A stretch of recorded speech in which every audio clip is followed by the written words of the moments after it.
So hey anime fans, the series name is What If Naruto Was Half Uzumaki clan member. So let's start the series. October 10th was a special day for Minato Namikaze and Kushina Uzumaki. Today was the day that their daughter was expected to be born. Kushina was excited since this was her first child, but was nervous thanks to the 9 tails that would try to force its way out of her since her seal will weaken while she's giving birth. She witnessed firsthand how hard childbirth is when she heard her friend Sayuri Uchiha giving birth 2 months ago to a baby boy that Kushina instantly fell in love with. Sayuri had the typical Uchiha look. Her hair and eyes were obsidian black and she has pale skin. She always wears golden, dangling pearl earrings no matter where she is, and it's become part of her signature look. Her hair stopped just below her waist, but she would tie a portion of it into a high, short ponytail.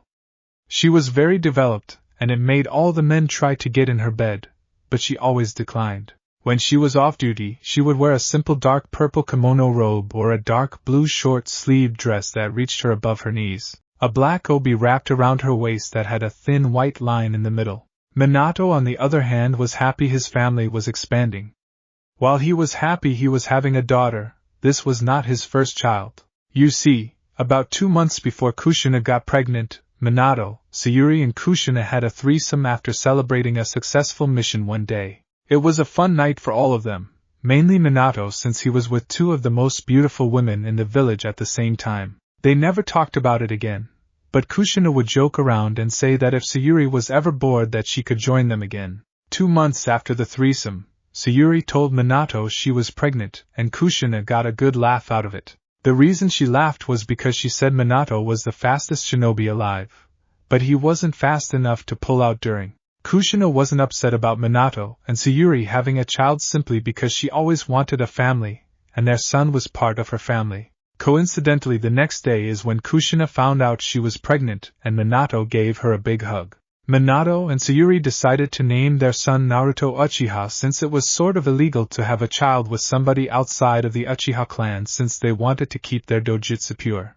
Sayuri would keep it a secret that Minato was the father of her child, but she knew Naruto's features would bear a striking resemblance to Minato as he got older.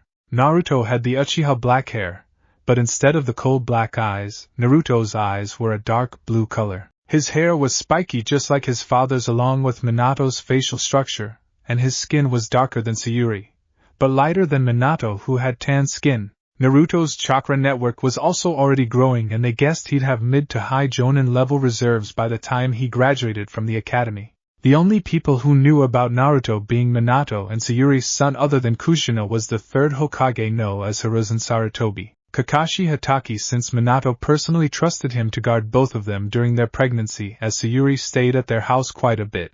Mikoto Uchiha, who was Kushina's best friend, and Biwako Sarutobi. She was the wife of the 3rd Hokage and helped deliver Naruto.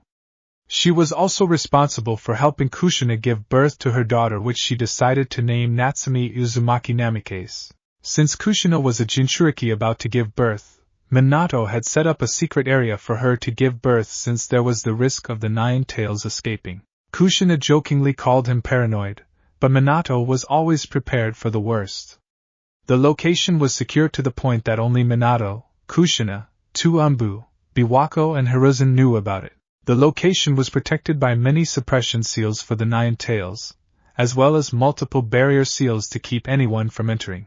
As everything was going on, Sayuri was sitting at her house with Mikoto and Naruto when she just finished breastfeeding. I can't believe that he eats so much. It's like I have to feed him every 5 minutes. Sayuri said, well, his father does have quite the appetite. Maybe that's where he gets it from. Mikoto said, and then Naruto let out a huge burp. Yup. He gets that from his father. Sayuri said and kissed Naruto's nose. I never thought I would see this. Sayuri Uchiha, who didn't want kids at all, is sitting here holding her own child. Mikoto said, ha ha. I guess you're right, but I wouldn't trade this for anything. 9 months of carrying him and then nearly 2 days of labor. I just loved him since I first heard him cry and finally held him. That, and I was there with Minato, who was a huge help when things started to get difficult for me once my stomach grew. Sayuri said, I know. 2 pregnant women stayed at his house and people wondered why he was always in the office. I still don't understand how you never fell for his charm.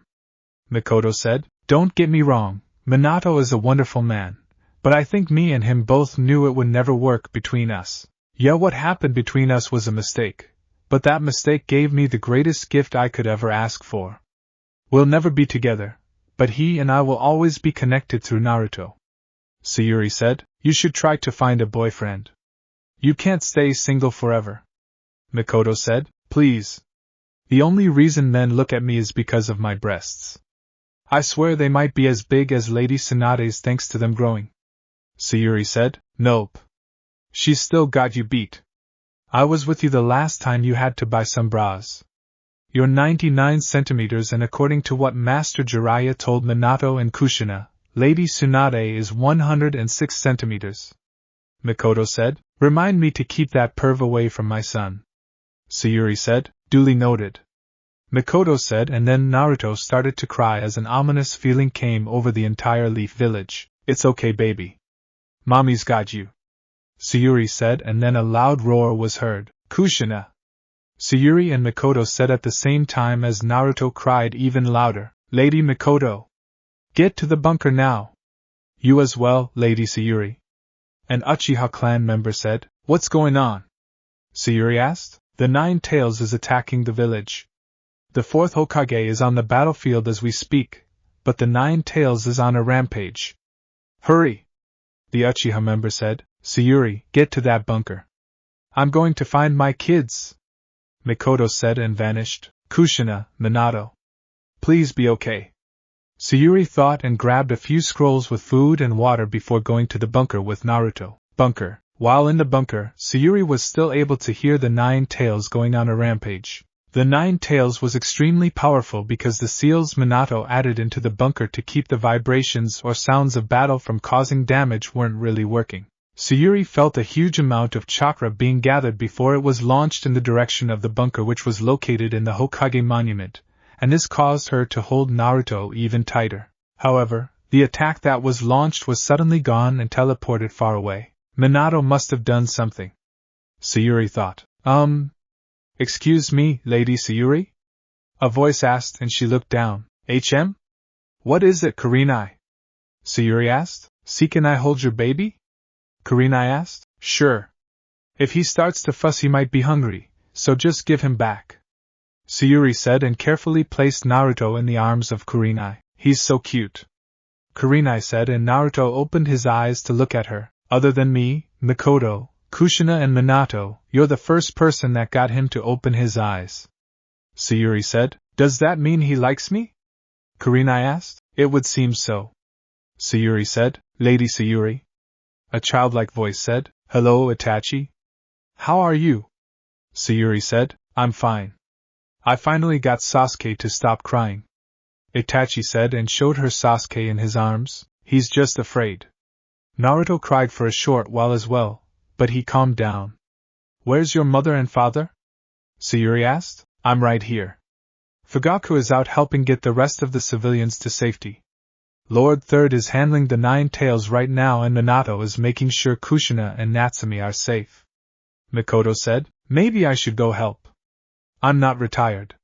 Sayuri said. You just gave birth 2 months ago, and you haven't trained in 9 months. Your skills are rusty right now, and you have Naruto to think about. Minato and Lord Third can handle this. Mikoto said. I hope you're right. Kurenai, can you watch Naruto for me while I hand out food and water? Sayuri asked. I don't think I have a choice. He fell asleep and I don't think waking him up is a good thing. Kurenai said. It's not. He can be a handful if he is woken up too early. Sayuri said. Sounds like somebody I know. Mikoto said, and Sayuri glared at her. Shut up. Sayuri said, and Mikoto just laughed at her. Anyway, I think I should hand out the food and water. You know medical ninjutsu, so you can help with the wounded. Mikoto said. Sure. Here you go. Sayuri said and gave Mikoto a large sealing scroll. What's this? Mikoto asked. Food and water for everyone. Sayuri said, and Mikoto's sweat dropped. Isn't this a bit much? Mikoto asked. No. I'm always prepared just in case an Akimichi is with me. In this case we have more than one. Sayuri said. I guess you're right. Makoto said. Here, Kurenai. Sayuri said and gave her a small scroll. What's in here? Kurenai asked. Bottles of milk, diapers and everything else for Naruto. Sayuri said. Okay. Kurenai said. I'll be back as soon as possible. Sayuri said and walked away to tend to the wounded. Next day funeral. After the events of the Nine Tails attack, everyone was gathered for the funeral of everyone who had fallen during the Nine Tails attack. Amongst those people were Minato Namikaze and Kushina Uzumaki, who sacrificed their lives to save Natsumi from dying. Minato split the Nine Tails and sealed half of it inside of his daughter while he took the other half with him. He had to use the Reaper Death Seal, and as the Nine Tails was being sealed away, it lashed out in one last effort to kill Natsumi, but Minato and Kushina jumped in the way. Kushina could have survived, but once she was impaled by the Nine Tails nail, she knew she was a goner. While all the adults were silent, Natsumi and Naruto were placed in front of a picture of Minato. Natsumi was crying her heart out, but Naruto was just looking at the picture of Minato as if he was expecting Minato to say something back or pick him up. Minato and Kushina. Both of you have your lives to protect the Hidden Leaf Village and to safeguard its future as well. The sacrifices you two have made will never be forgotten. Hiruzen said. Sayuri meanwhile was crying the most out of everyone there. It was no secret that she was the closest to Kushina and Minato out of everyone gathered at the funeral. As she was crying, her eyes started to burn really badly, and when she wiped her eyes, she saw she was crying blood. She looked up and was thankful nobody saw her. Hiruzen went to grab Natsumi, and she took that as a signal for her to grab Naruto. Once they were up there, Hiruzen spoke quietly to her so only she could hear him. I know you would like to take Natsumi in, but due to her Jinchuriki status, being Minato's daughter, I don't think that would be wise. Word would spread quickly if somebody was to figure it out, and I can't take that risk. Hiruzen said. Where will she be placed? Sayuri asked. I'll place her in the orphanage. I'm keeping her status as a Jinchuriki an S-ranked secret, and hopefully she gets adopted into a nice family. Hiruzen said. Have you told Makoto? Sayuri asked. Yes. I ran into her earlier and informed her. Hiruzen said. I'll tell Naruto about his father, but I won't tell him about Natsumi. Sayuri said. Be sure to tell him he can't mention it to anybody. The war just recently ended and tensions are still high. If word gets out that he has the blood of an Uchiha and Minato, he'll undoubtedly be sought after. Hiruzen said and chuckled. What's so funny? Sayuri asked. If Naruto is anything like his father, then I have a feeling he'll figure everything out before we can tell him. Hiruzen said. If he does, then I'll explain her situation, and why he can't say anything to her. When exactly do you plan on telling her about her heritage? Sayuri asked. Either when she is mature enough to handle it or not until she becomes a Chunin. I'll keep a letter for the next Hokage. Shall I pie scream away before I can tell her? Hiruzen said. Oh, come on.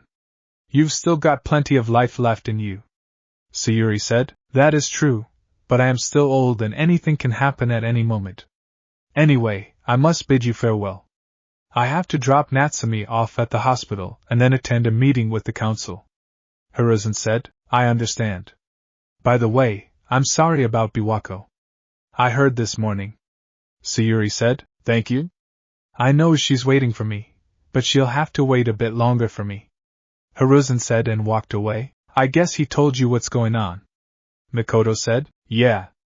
I hope she can find a family to raise her. Sayuri said. Don't worry. I'm sure once they get a good look at her face they won't be able to resist. Makoto said. I guess you're right. Do you mind taking Naruto to Kurenai for me?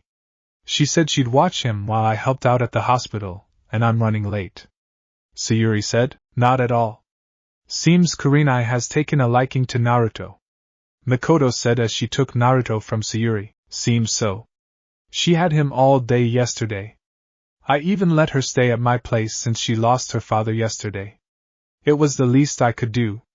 Sayuri said and walked away. Makoto, whose child is this? Fugaku asked. This is Sayuri's son. Makoto said. I see. I was unaware of her having a child. Fugaku said. She found out she was pregnant, and decided to stay with Kushina and Minato. Makoto said. I see. What is the status of Minato and Kushina's child? Fugaku asked. Hiruzen told me earlier that she's going into the orphanage, and hopefully a family will adopt her. Mikoto said. I see. Did you offer to take her in? Fugaku asked. Yes, but Hiruzen doesn't want anyone to know she's related to Minato or Kushina. It would raise suspicion if we were to suddenly adopt a red-haired baby with blue eyes like Minato right after they died. There's that, and the war just ended. Tensions are still high between us IWA and Kumo. If word got out that Minato and Kushina had a baby, then they'd surely act on it, since I'm sure word of the Nine Tails attacking will spread across the nation.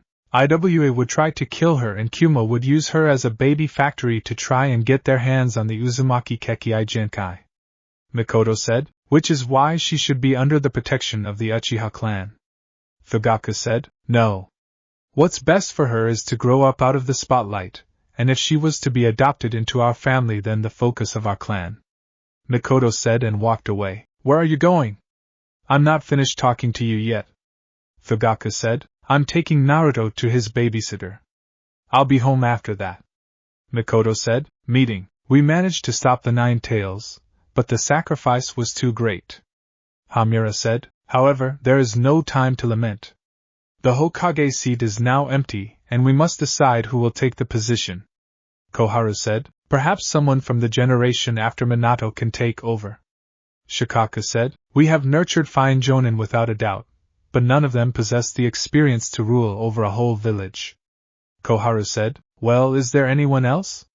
Shikaku asked, and Danzo was about to speak up, but Hiruzen stood up. It can't be helped. This is a critical time, so I shall take over and become Hokage. Hiruzen said, you'd really consider doing that? Hamura asked, well, if you're still willing. You quit once. Do you really believe that you're up to it? Can you actually handle it?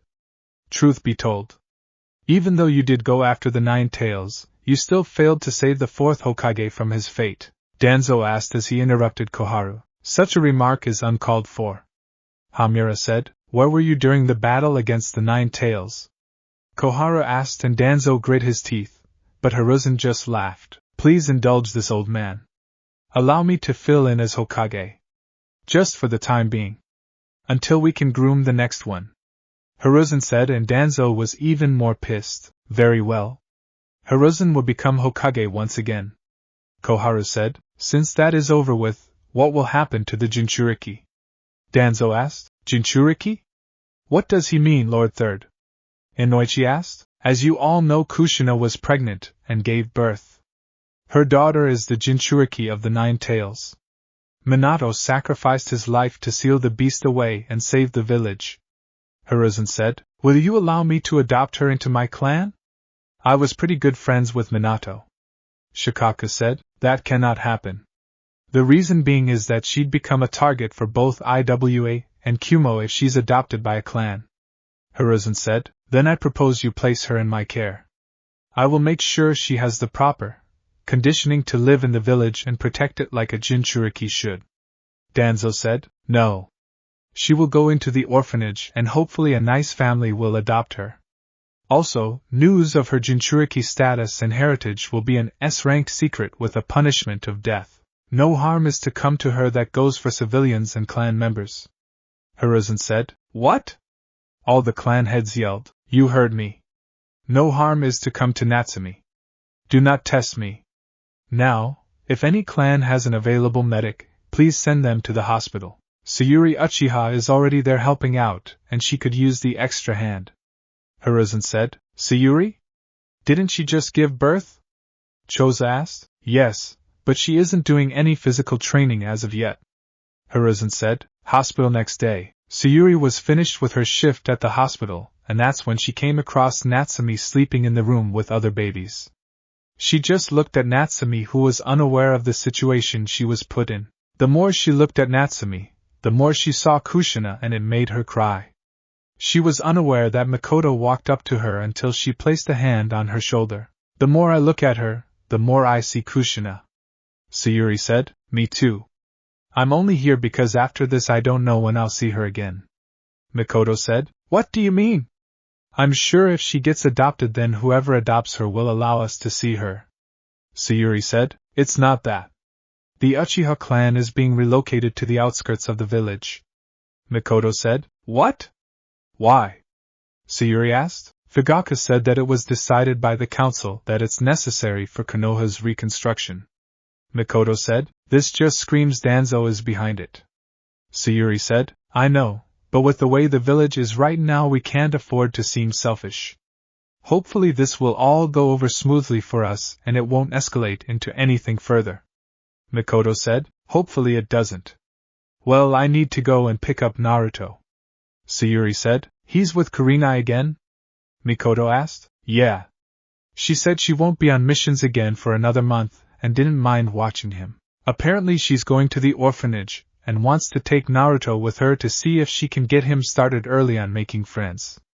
Sayuri said. I see. I'd do the same, but Fugaka doesn't want Sasuke hanging around people he feels won't make him become strong. Mikoto said. I understand. Hell, I bet he's probably taking arranged marriages now for Sasuke within the clan. Sayuri said, and Mikoto laughed. Please don't say that. Mikoto said. I'm just saying.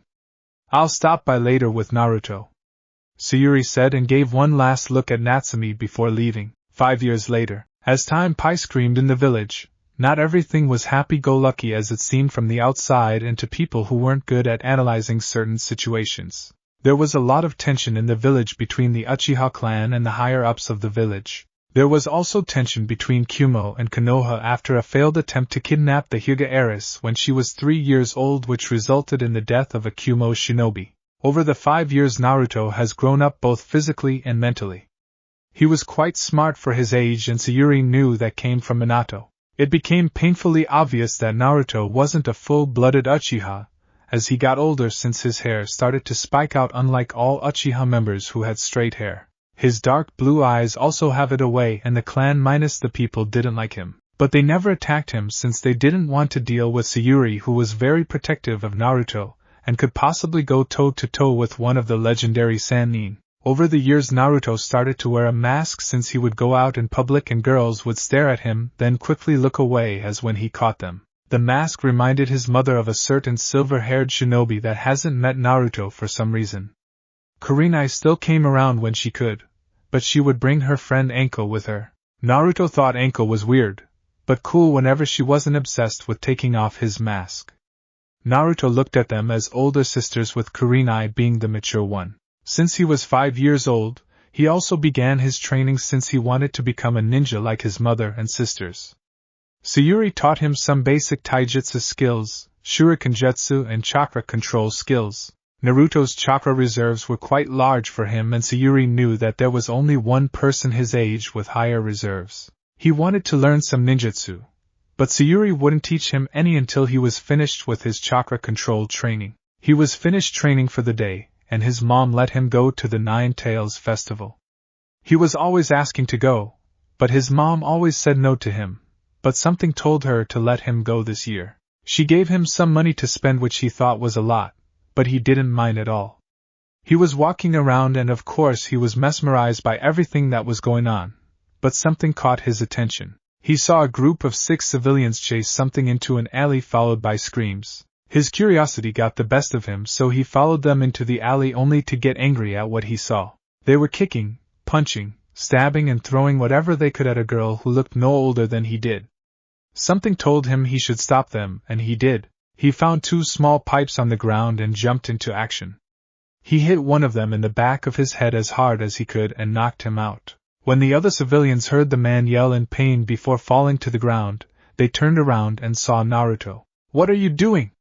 "She's just a little girl," Naruto said. "This thing is no girl," a male civilian said. "She's a demon in human skin. She killed the 4th Hokage. We're finishing what Lord 4th started. Today is the day we get rid of this demon." The civilians turned back to start beating the girl again, but Naruto ran and stood in front of him, and then they started to back away with a scared look on their face. Naruto was standing there glaring at them, but his eyes were no longer dark blue.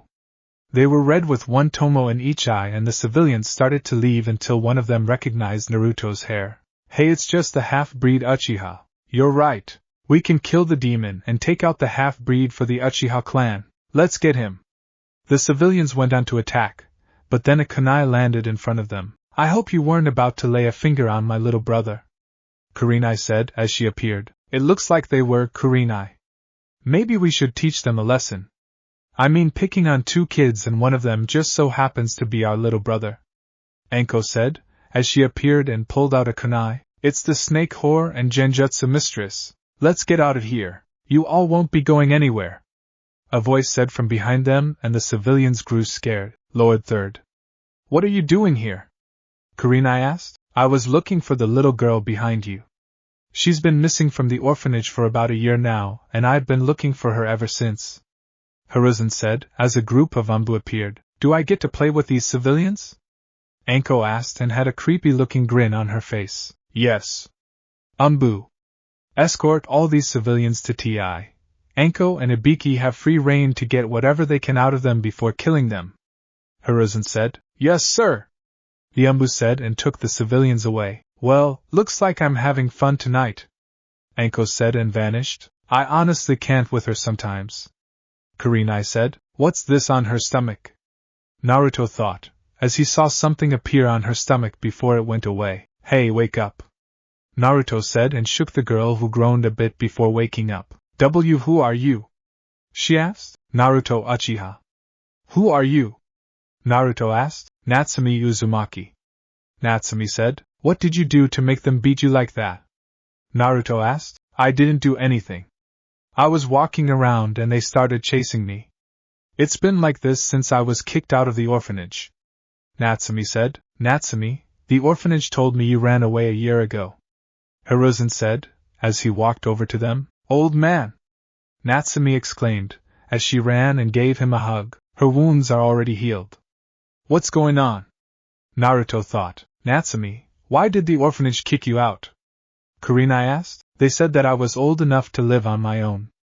I tried to find the old man, but the stupid old lady at the desk kept kicking me out.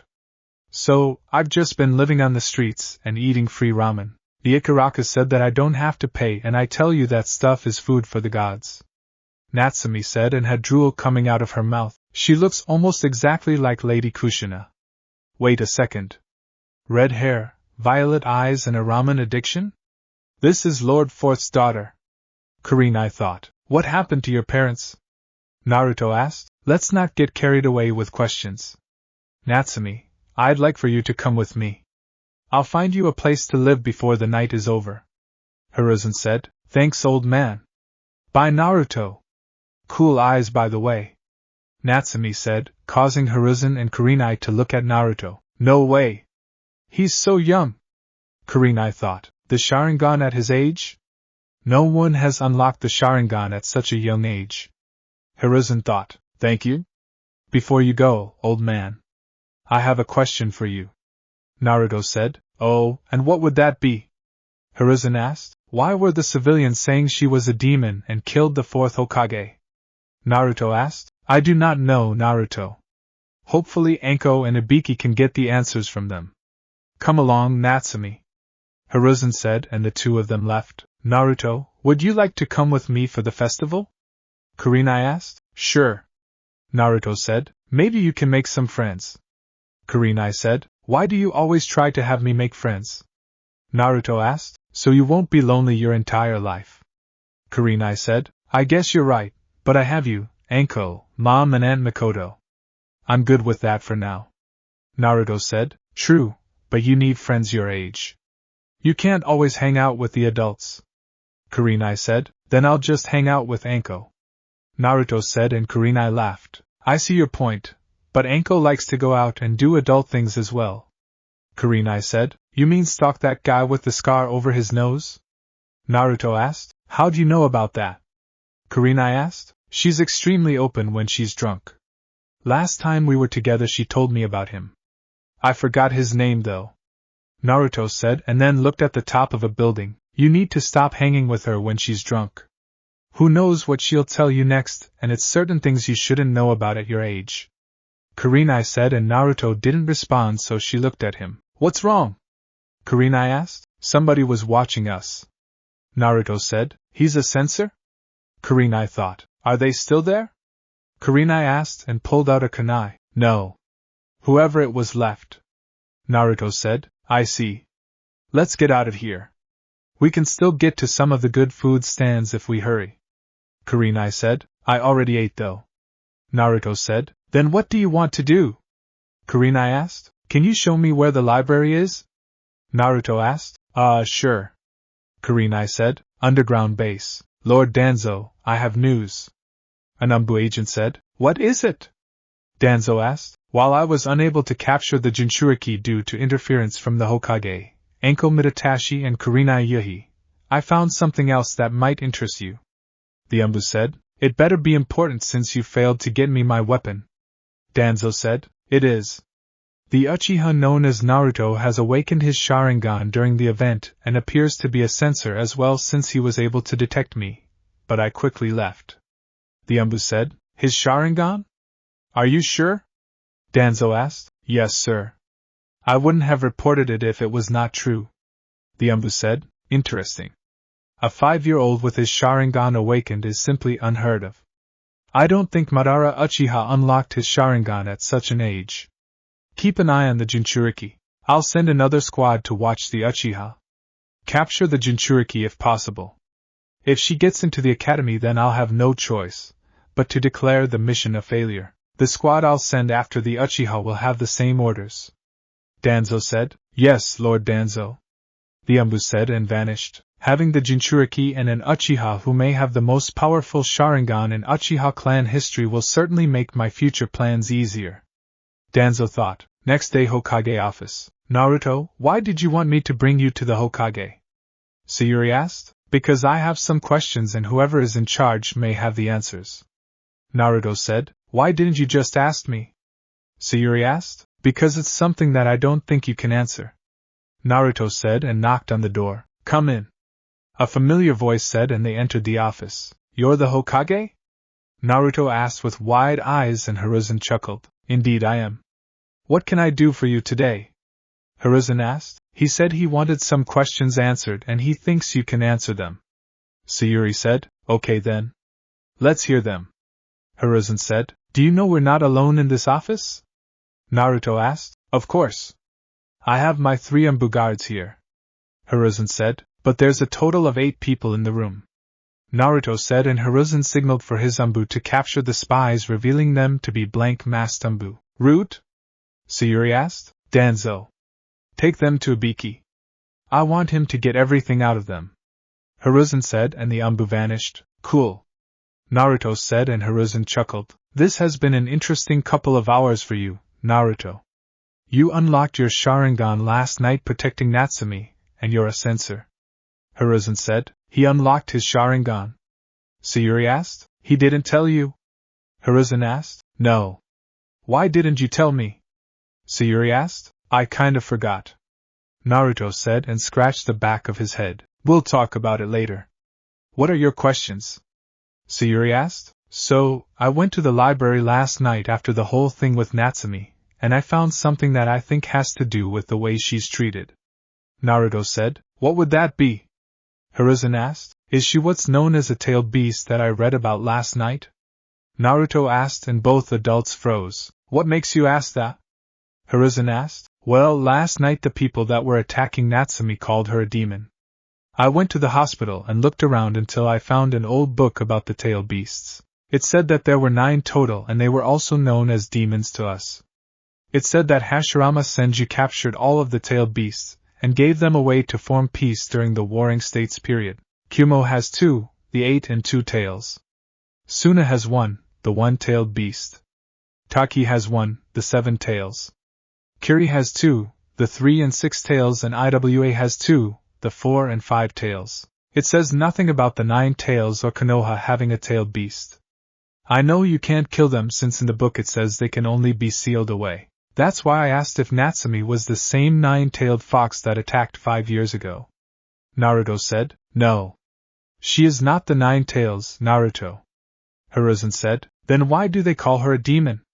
Does it have anything to do with this that I saw on her stomach? Naruto said and pulled out a painting of what he saw on her stomach. You painted this? Hiruzen asked. Yes.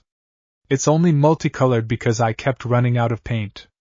Naruto said. Aside from a few parts, this is nearly perfect. Hiruzen thought, is Natsumi somehow connected to the Nine Tails? Naruto asked, you might as well tell him. He's so close to figuring it out. Sayuri said, figuring out what? Naruto asked, and Hiruzen sighed before sealing the room. Listen, Naruto. What I'm about to tell you is an S-rank secret. Do you know what that means? Hiruzen asked. Yes. Naruto answered, and Hiruzen nodded. Good. Now, Natsumi is connected to the Nine Tails, but she's not the Nine Tails itself. She is what's known as a Jinchuriki. Hiruzen said. What's that? Naruto asked. Jinchuriki are humans that have tailed beasts sealed within them. They exhibit extraordinary powers due to the immense chakra reserves they possess. Natsumi was born the day of the Nine Tails attack in the fourth Hokage, and gave up his life to seal the Nine Tails inside of her in order to save the village from being destroyed. She is what keeps the Nine Tails from going on another rampage and keeps it locked away. Hiruzen said, so she's like a container, and the Nine Tails is like water inside of the container. Naruto said, in layman's terms, yes. Hiruzen said, if you crack a container of water, the water leaks out until it leaks all the way out. Don't they know that if they keep treating her like that they risk the Nine Tails escaping? Naruto asked. People fear what they do not understand. Her being a Jinchuriki is an S-rank secret to protect her, but somebody leaked the information out to the public. Hiruzen said, so what is that? Naruto asked and pointed at his painting. This is truly a masterpiece. It's the seal that keeps the Nine Tails from escaping Natsumi. The fourth Hokage placed this on her as his final act before dying. It's what's known as an 8-tetragram seal and is powerful enough to contain the Nine Tails. This type of skill is known as Fuinjutsu, and the fourth Hokage was a master of the art. You seem to have skill in that department as well if you were able to paint a near replica of this, and you've only seen the seal once. Hiruzen said, can somebody teach me? Naruto asked. I can't. I'm not good at Fuinjutsu. Sayuri said, I have a book from the fourth Hokage that I think he'd want you to have. It's all of his notes on Fuinjutsu to become a sealing master.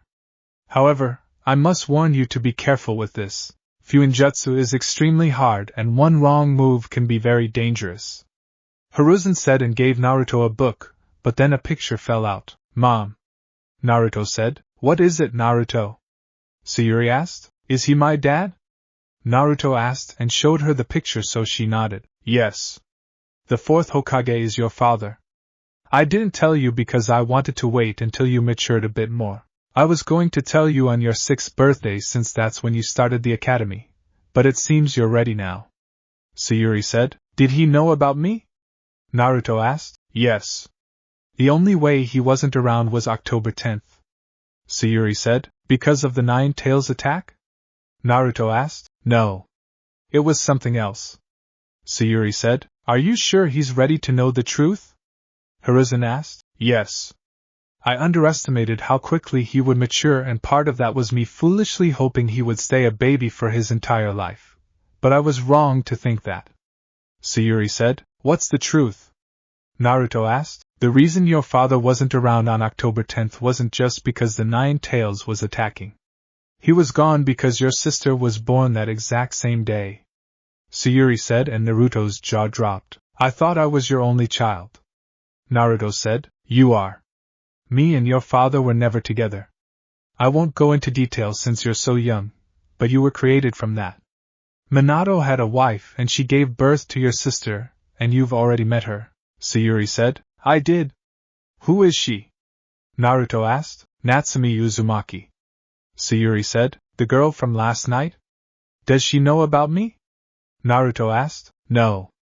I haven't told her about her heritage yet simply because she's more at risk than you are. You see, your father and her mother had issues with Kumo and IWA. If Natsumi was to find out right now, she'd tell everyone given her personality. Her mother was Kushina Uzumaki, and Kumo tried to kidnap her one day for the Uzumaki Kekkai Genkai. IWA simply hated your father because of his actions during the Third Shinobi War, and they'd do anything to kill both of you. Hiruzen said, so I can't tell her who I am? Naruto asked. No. Not yet. However, given what happened last night, I can do something for you. Hiruzen said, what is it? Naruto asked. I know you'll seek her out to spend time with her and get close to her. But I'll give you a mission that won't go on your record until you become a shinobi. How's that sound? Hiruzen asked. Fooning awesome, Naruto said, and Sayuri popped him upside his head. Naruto Uchiha. You do not use that language, Sayuri said. Oh. Anko says it all the time. How come she can say it, but I can't? Naruto asked. Because she's an adult, Sayuri said. Fine. Sorry, old man, Naruto said, and Hiruzen chuckled. It's quite alright. Now, this will be an S-rank mission due to her status as a Jinchuriki. Your mission will start when you've advanced in your training. You will help a squad of Umbu protect her during the day, while at night I'll have a different squad watching her. Hiruzen said. Are you sure about this, Lord Hokage? What about him? Won't he go after Natsumi as well? Sayuri asked. Yes. I can already tell within 2 years Naruto will be stronger than some genin.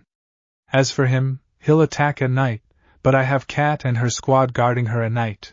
Naruto will just deal with civilians and some ninja that are genin or chunin. It will be easier for me to protect her during the academy as well, since I have a feeling that the teachers and students will try to sabotage her. Sarutobi said. Then if that's the case, why not fire them and get new teachers? Sayuri asked. Because the academy somehow fell into the hands of the civilian council, and I'm still trying to find a way to take it back. I can only get involved if something is reported directly to me, and that's where Naruto comes in at. If you see any kind of sabotage going on, report it to me, Hiruzen said. Permission to beat them up? Naruto asked. Only if you deem it necessary, Hiruzen said. Good, Naruto said. That means if they attack her first, young man, Sayuri said. Remember, Naruto, you can't say a word to Natsumi about any of this, Hiruzen said. I know, Naruto said. Also, when you graduate from the academy, I'll have a surprise for you. It's something your father left behind for you. I don't know what it is, since it's sealed in a scroll that will only open with your blood, Hiruzen said. That Minato. Always thinking ahead, Sayuri said. Well, that will be all. I must go to a council meeting, Hiruzen said. Come on, Naruto. It's still early enough for you to get a couple of hours of training done, Sayuri said. Okay. Bye, old man, Naruto said as they left the room. Sayuri house. Okay. Since you've unlocked the Sharingan, training will be different, Sayuri said. Different how? Naruto asked. I'm going to teach you about the Sharingan. What you have right now is the basic level of the Sharingan, but unlocking it at your age is simply unheard of. Your one-tomo Sharingan gives you the instant ability to analyze things. It allows you to copy jutsu, imitate movements, and have faster perception, Sayuri said. So it's kind of like a defensive tool right now? Naruto asked. Exactly. The next step is the two-tomo Sharingan. It's the same as the one-tomo Sharingan, but you get slightly enhanced vision that will allow you to see your opponent's moves slightly in advance. The third is when you have 3 tomo in your Sharingan, and that's when it's fully matured. This version of the Sharingan enhances your vision to the max, allowing you to see your opponent's moves in advance so you can counter before they attack you. This version also gives you access to some Sharingan Genjutsu as well, Sayuri said. I get that and everything, but that seems pretty basic when you explain it like that. I was expecting more, and I already see a weakness in the Sharingan, Naruto said. What would that weakness be? Sayuri asked. Well, what if you fight somebody that doesn't really have a set movement for their attack? I think even the Sharingan would have a difficult time reading and predicting the attack, Naruto said. That's good. I should also warn you about reaction timing. Just because the Sharingan can see and predict movements, doesn't mean you'll be able to counter in time. Your Sharingan will essentially slow their movements down, but if your body isn't conditioned enough, then you won't be able to dodge, Sayuri said. So will you be training me in speed as well? Naruto asked. I want you to be an all-around ninja. Most in the Uchiha clan unlock their Sharingan and focus solely on their Sharingan. I'll teach you every aspect of being a ninja: Genjutsu, ninjutsu, taijutsu, kenjutsu, and some medical ninjutsu. When you graduate from the academy, I want you to be a mid-chunin level shinobi. I know you can be stronger than that, but taking a break to give your body a chance to fully recover is a good thing and is essential to your growth. Sayuri said. This is going to suck, isn't it?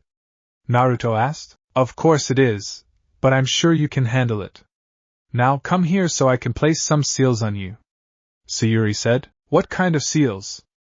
Naruto asked. These are resistance seals. They make it harder for you to move and they don't stunt your growth like weights would at your age. Basically it feels like the gravity is increasing around you a bit, Sayuri said as she placed the seals on Naruto. Cool. Naruto said, as he felt it hard to move. Should I tell him about that? I think he can handle it. I hope I'm not wrong about this. Sayuri thought. Naruto, there's something else I need to tell you about the Sharingan. Sayuri said in a serious tone that he picked up on. What about it? I thought you told me everything about it. Naruto said. No. The last thing I need to tell you about is the fourth stage of the Sharingan. It's known as the Manjikyu Sharingan, and is extremely powerful. Sayuri said and activated her Manjikyu Sharingan, which was in the form of a 3-leaf clover, Naori Uchiha Manjikyu. Picture on profile. What does it do? Naruto asked. This version of the Sharingan gives you your own unique abilities, and as you can see, it changes the look of the Sharingan to a unique pattern. The drawback of the Manjikyu Sharingan is that you go blind the more you use it. Sayuri said. Then what's the point of getting it? You gain immense power, but lose your vision. How do you even awaken it?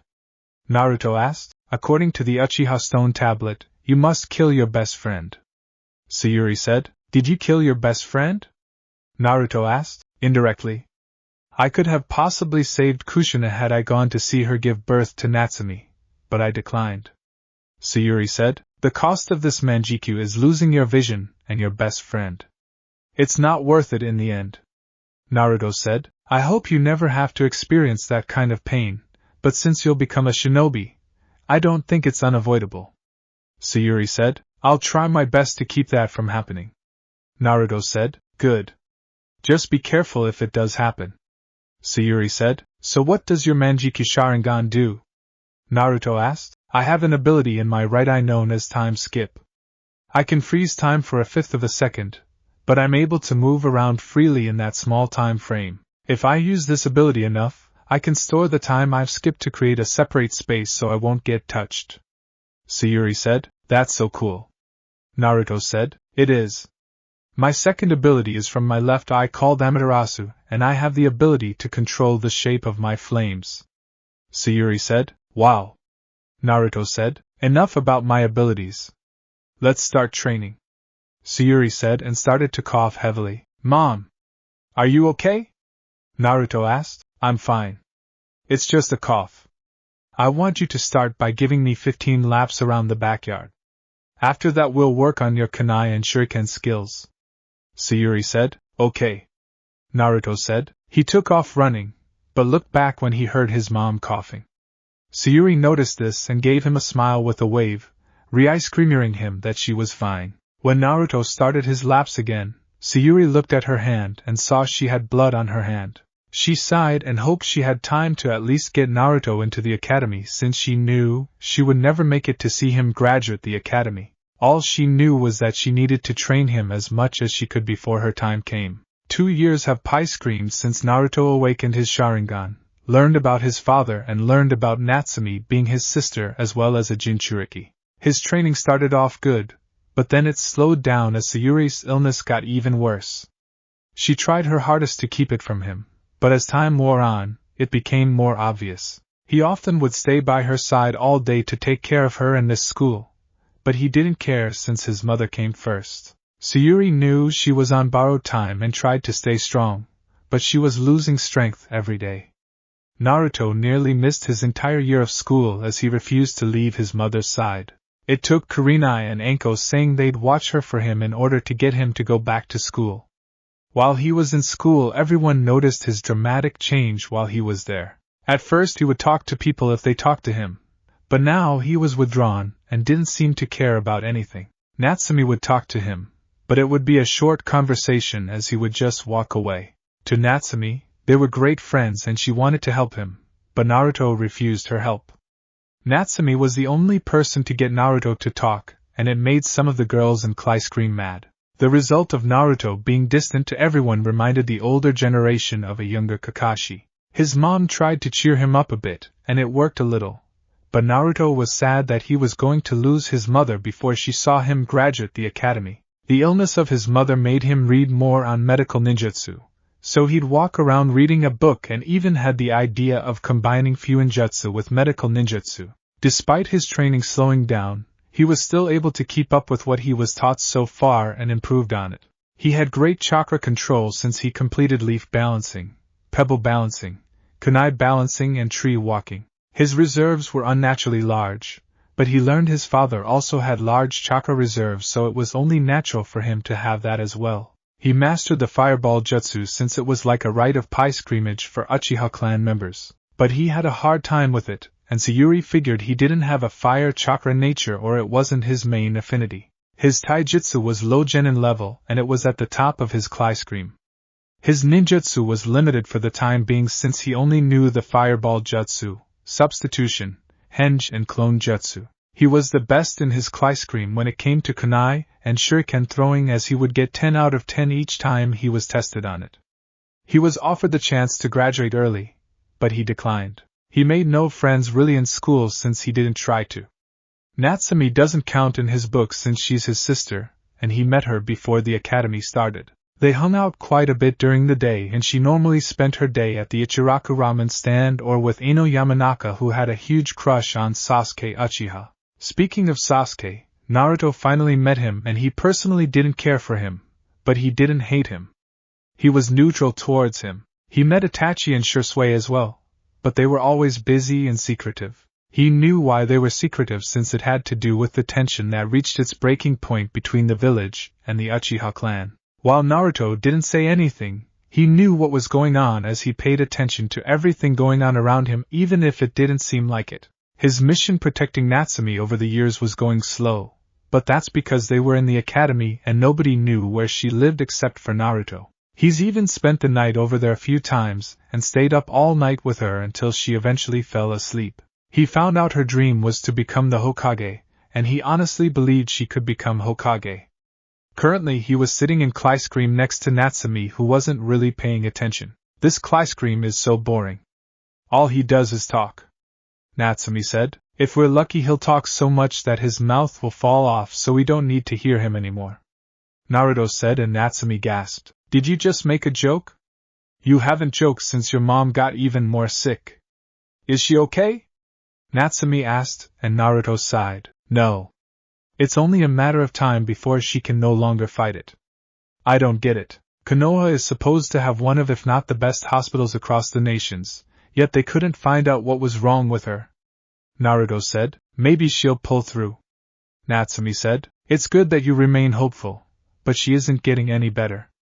I've even tried to ask the old man to send an urgent message to his student Tsunade Senju, but the messenger was killed before he could deliver the message to her. Naruto said. An Uchiha asking a Senju for help? That's ironic given their history. Natsumi said. That history is before I was born and would be stupid for me to continue it.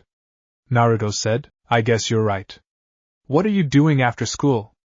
Natsumi asked. I'm going to the hospital to see my mom, and then get some training done. Naruto said. I'd go with you, but I need to do some training of my own. Natsumi said. Where will you be training? Naruto asked. Why? Are you trying to steal some of my awesome ninja moves? Natsumi asked. Please. I just figured I'd take you out for some ramen, but I think I'll just head home. Naruto said. What? No. We can go, Natsumi said. Naruto and Natsumi. Care to tell the rest of the Kleiscream what you're talking about? Their teacher yelled. Yeah. We're discussing something private. It's not like you're teaching us anything new. We learned about chakra last year. Naruto said. You know what? Naruto, you can go too. An Umbu appeared in the room and gave the teacher a slip of paper before leaving. Actually, you need to go to the hospital.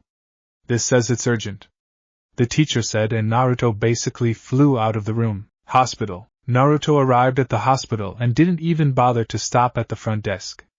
Nurses wanted to stop him. They realized who it was and left him alone. They tried everything they could, but didn't have the right medicine to treat his mother, and they seemed to be losing money every year. As he was running through the hospital, He had his Sharingan activated to evade anyone in his way until he reached his mother's hospital room. When he went inside, Anko, Kurenai and Mikoto were all there with sad looks on their faces. "We'll leave you two alone," Mikoto said, and they walked out. "Come here, Naruto," Sayuri said, as she held out her arms for a hug. "I guess I can't ask how you're feeling, huh?" Naruto asked, and she chuckled. "I guess not, but it's what you've been preparing for." "I tried to stay strong for you, but I wasn't strong enough," Sayuri said. "No. You were strong. You're the strongest person I know," Naruto said. "I'm happy to hear you say that." "Where's Natsumi?" Sayuri asked. "She's still at school. I didn't bring her since I left right after the teacher told me to come here," Naruto said, and she nodded. "She's a good girl. I only wish I was able to adopt her so she wouldn't grow up alone. At least she has you in her life," Sayuri said. "Yeah, but it sucks that she doesn't know we're related," Naruto said, and she started to cough, so he gave her some water. "Thank you. Listen, I need to tell you something important," Sayuri said. "What is it?" Naruto asked. "The Uchiha clan is planning a coup d'etat.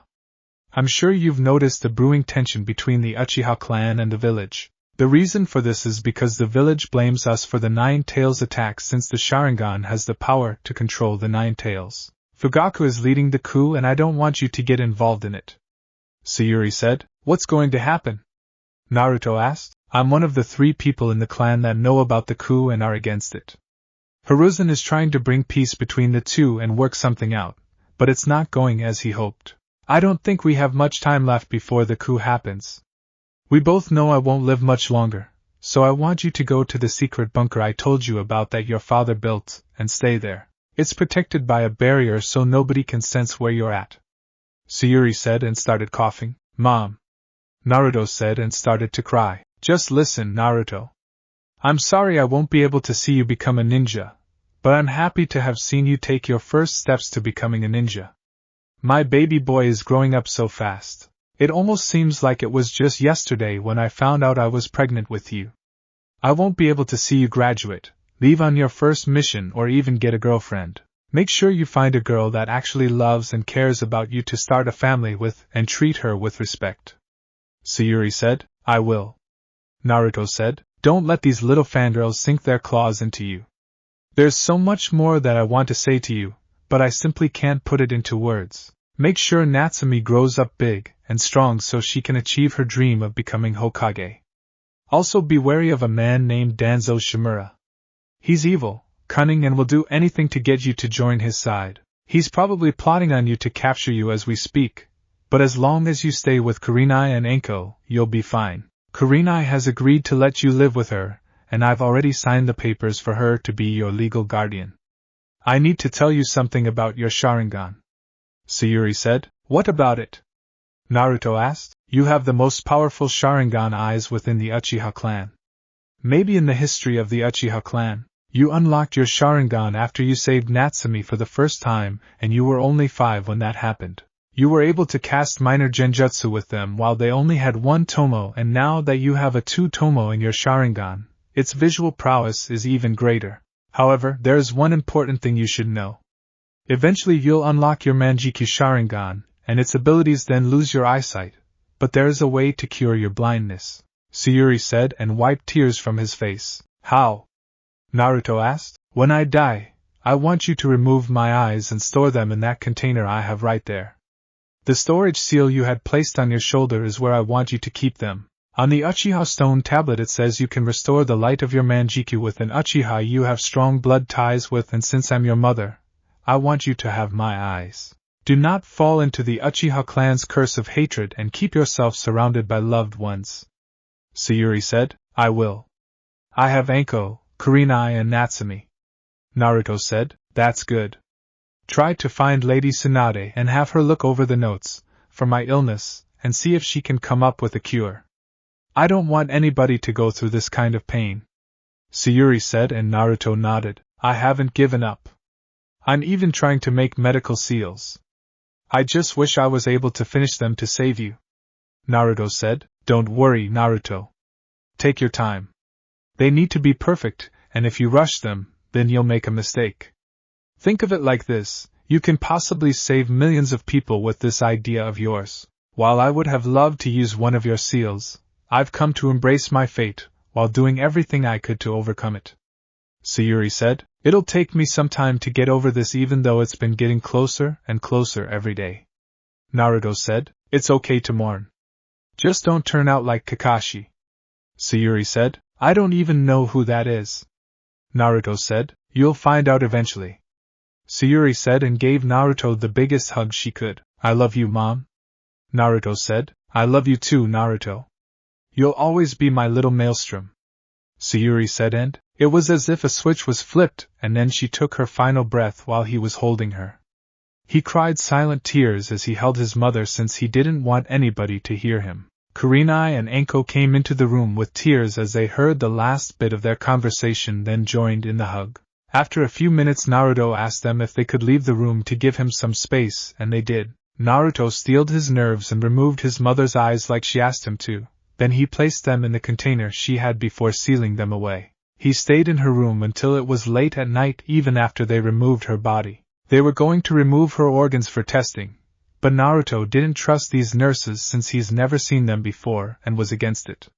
He told Hiruzen, who was there, that he's going to burn her body. Hiruzen nodded and sealed the body away until Naruto was ready to cremate his mother. He finally stood up and looked at himself in the mirror, then started to clean his face. As he was doing this, his Sharingan activated with both tomos in each eye spinning rapidly before turning into 3 tomos in each eye. However, his Sharingan kept spinning before it turned into his own Manjikyu Sharingan. Image on profile, one last gift I guess. Naruto said and walked out of the hospital. Hokage Monument. Naruto left the hospital and went to the Hokage Monument just to clear his mind. He could have gone back to Clyscream, but he opted not to and had Kurenai tell his teacher that he wouldn't be returning. He didn't know how much time had screamed, but the sun was starting to set, so he would be leaving.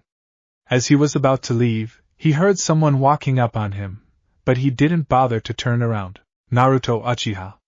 The person said, What do you want? Naruto asked, straight to the point. My name is Danzo Shimura and I have an offer I'm sure you'd like to hear. Danzo said, so this is the guy Mom told me about. Most likely he wants the Sharingan on his side. Naruto thought, not interested. Naruto said, just hear me out. I mean no harm.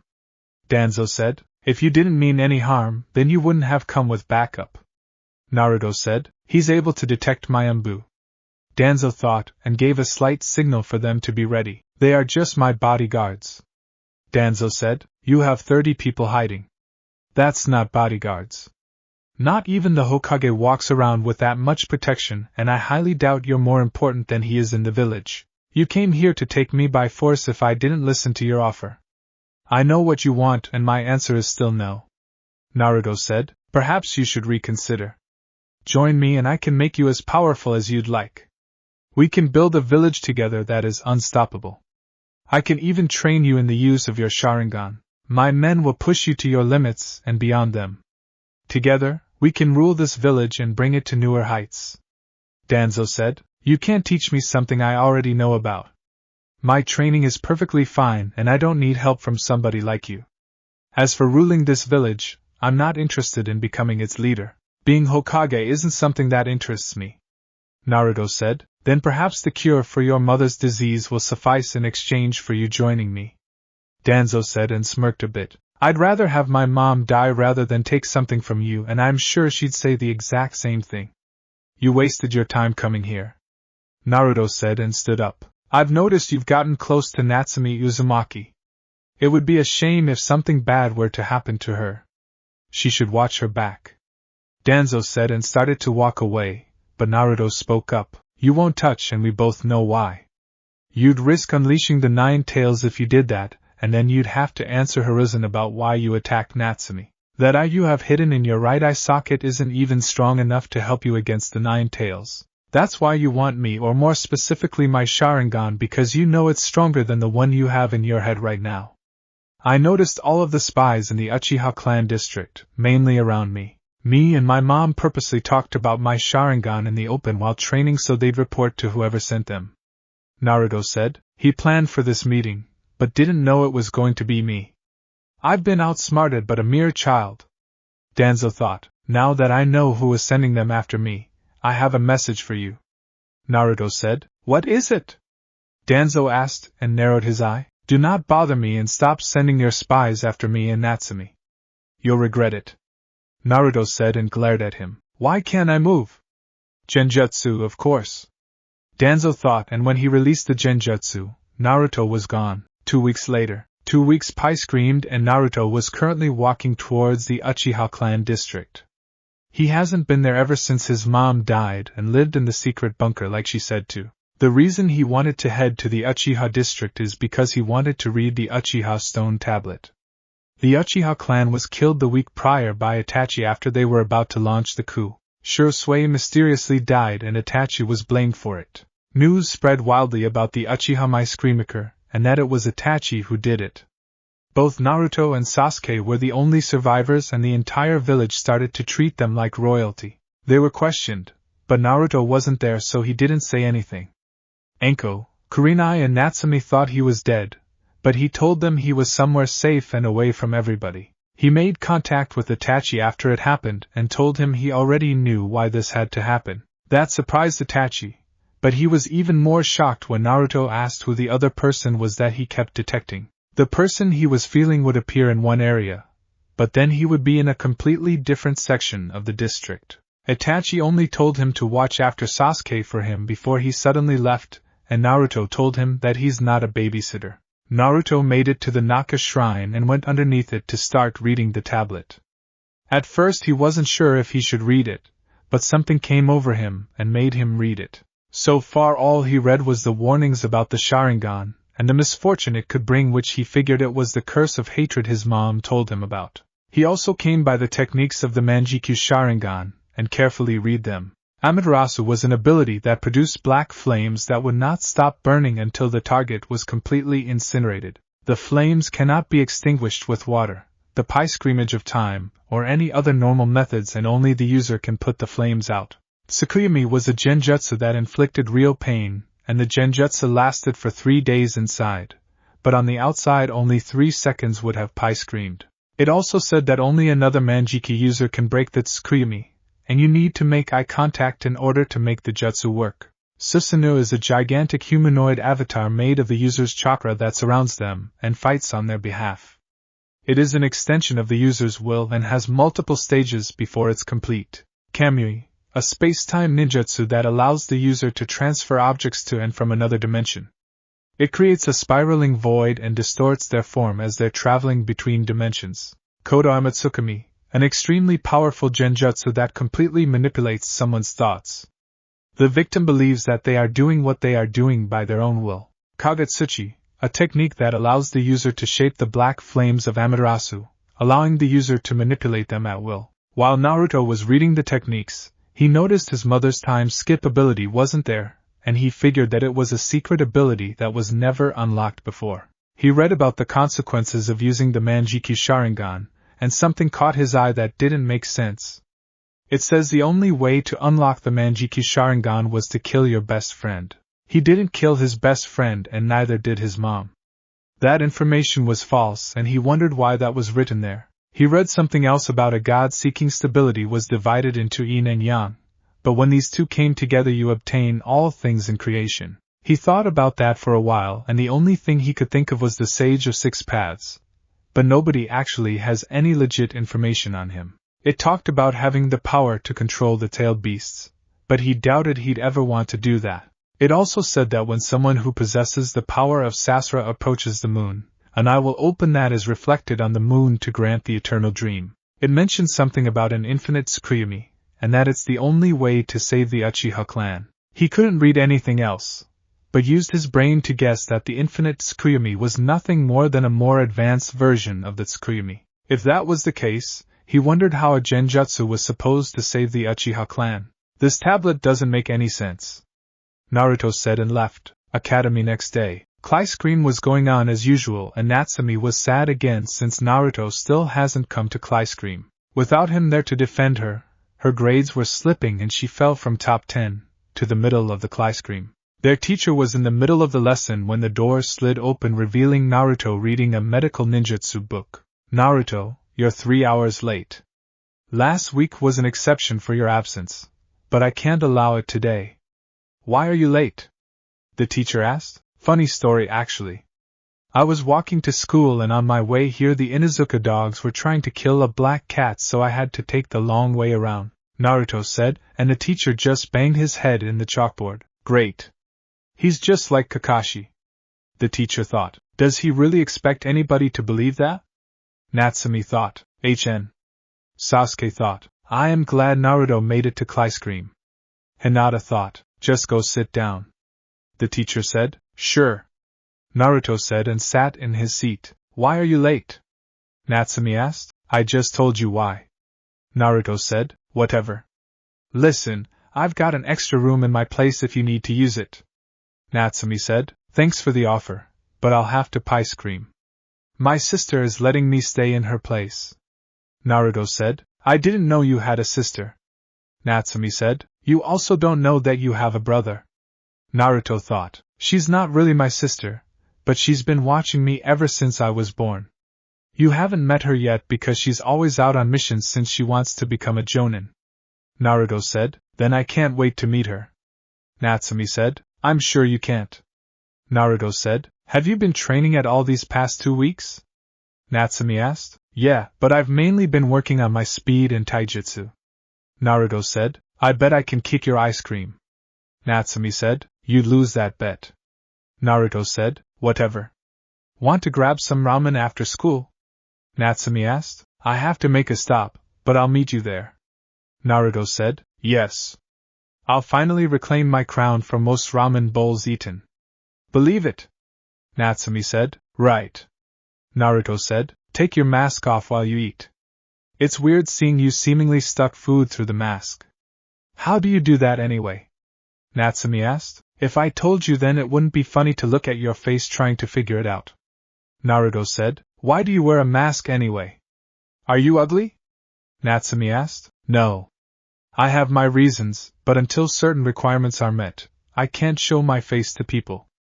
My father was a very powerful man, and if I take my mask off you'd be able to tell who my father is right away. Even though he's dead, his enemies would still come after me and I'm not strong enough to face them.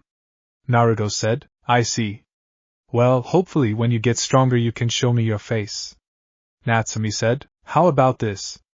When I'm able to handle a Jonin level ninja, I'll stop wearing my mask. Does that sound fair? Naruto asked. Yup. Natsumi said. So, how's everything been since I've been gone? Naruto asked. Horrible. I fell from the top 10 in Clyscream to the middle. I don't understand it.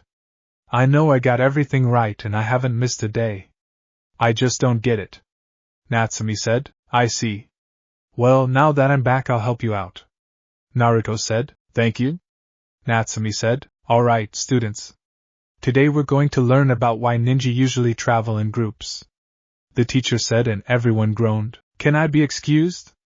Naruto asked. You were 3 hours late and you want to be excused? Where do you have to go? The teacher asked. Anywhere that's better than here. This crap is boring and you know it. Naruto said. No.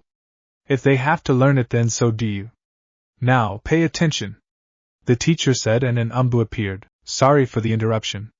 Naruto Uchiha, Lord Hokage would like to have a word with you. The Umbu said and vanished. Fine. Naruto, you're excused. The teacher said. Wow. Talk about perfect timing. I'll see you at Ikaraka's later. Naruto said and left. Okay. Natsumi said. Wow, Natsumi. You've got another date with Naruto. Ino said. It's not a date. Besides, he's like a brother to me if anything. Natsumi said. Then why does he only hang out with you? Ino asked. I don't know. You'd have to ask him. Why? Do you like him? Natsumi asked. Please. Why would I want Naruto if I have Sasuke for myself? Ino asked. Excuse me. Sasuke is mine, pig. Sakura said. What was that forehead? Ino asked. Give me a break. Natsumi thought and sat next to Hinata. Hi, Hinata. Natsumi said. Oh. Hi, Natsumi. Hinata said. You know, If you stop stuttering so much and gain some confidence, Naruto might start to notice you. Natsumi said, and Hinata turned red. What do you mean? Hinata asked. We all know you like him. Natsumi said, and no. You've got a W wrong. Hinata said, sure I do. Natsumi said, Hokage office. You called for me, old man? Naruto asked. I did. Care to explain where you've been for the past 2 weeks? Hiruzen asked. I was in a secret bunker my father had. Naruto said, where exactly is this bunker located? Hiruzen asked. If I told you, it wouldn't be much of a secret. Besides, only me and Natsumi can get inside of it. Naruto said, of course Minato would set it up like that. Anyway, your mission has a 2-week blank period. Ask Natsumi for anything unusual. Hiruzen said, I did. The only thing that happened to her was she fell from the top 10 in Climb to the middle. She went every day and got everything right, but she still fell to the middle of the Climb. Naruto said, I see. I'll deal with this one myself. Keep up the work. Hiruzen said, yeah. Oh, and I spoke to your pal, Danzo, 2 weeks back. Naruto said, and Hiruzen grew serious. What did he want? Hiruzen asked. The typical join his side for power. Don't worry. I declined and basically threatened him before leaving. He knows about my Sharingan being the strongest in clan history, and wants it for his own personal gain. Naruto said, I want to know if he even looks at you next time. Hiruzen said, you got it. Naruto said, now I'm sure you have time left for Climb. Get going to the academy. Hiruzen said, actually, I think I'll skip the rest of the day. I was already 3 hours late. Naruto said, why were you late? Hiruzen asked, well, I was on my way to the academy, but then the Inuzuka dogs were trying to kill a black cat. They were blocking the road, so I had to take the long way around. Naruto said, and Hiruzen pinched his nose. You're dismissed, Naruto. Hiruzen said, later. Naruto said and walked out. Naruto. As he was walking around the village, Naruto started to think about his training and what he could do to improve on it. He needed some ninja tools and more clothes for a shinobi, but didn't know where he could find some. All he saw was civilian clothing stores and no ninja stores. He was walking while reading his book until he had a feeling he should look up. As he looked up, he noticed he stopped in front of a ninja supply store that seemed pretty new to him. I guess it wouldn't hurt to try this place, Naruto thought as he went inside. Hello? Is anybody here? Naruto asked. Welcome to Higarashi's ninja store. How can I help you, young man? The name's Sato Higurashi. Sato said, and Naruto shook his hand. Naruto Uchiha, nice to meet you. Naruto said, an Uchiha with manners? That's rare. Sato said, my mom and older sister raised me well. Naruto said, I see. So, what can I do for you? You're the first customer for the store since we've just opened. Sato said, sweet. I need some kunai, shuriken, ninja wire and if possible some D-rank jutsus. Naruto said, I have just what you need, but I can't sell them to a civilian. Sato said, but I'm in the academy. It's my 2nd year. Shouldn't that count? Naruto asked. Ah, yes. It does. However, since you are still in the academy, I can only give you practice kunai and shuriken. They're less durable than the actual thing, but it's all I can do for an academy student. I can sell you the ninja wire, but only about 10 feet of it. As for D-rank jutsus, I only have a few and most of them are elemental ninjutsu, so you need to know your chakra nature for those. Sato said, how do I figure out my chakra nature? Naruto asked, with this. It's called chakra paper. Sato said and gave Naruto a piece of paper. What do I do? Naruto asked. You channel some chakra into the paper. Do you know the basic chakra natures? Sato asked. Yes. Wind, water, fire, lightning and earth. Naruto said. Great.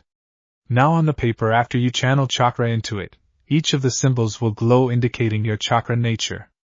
Green is wind, blue is water, red is fire, brown is earth and yellow is lightning. Give it a try. Sato said. Naruto channeled chakra into the paper, then watched as the results were shown to him.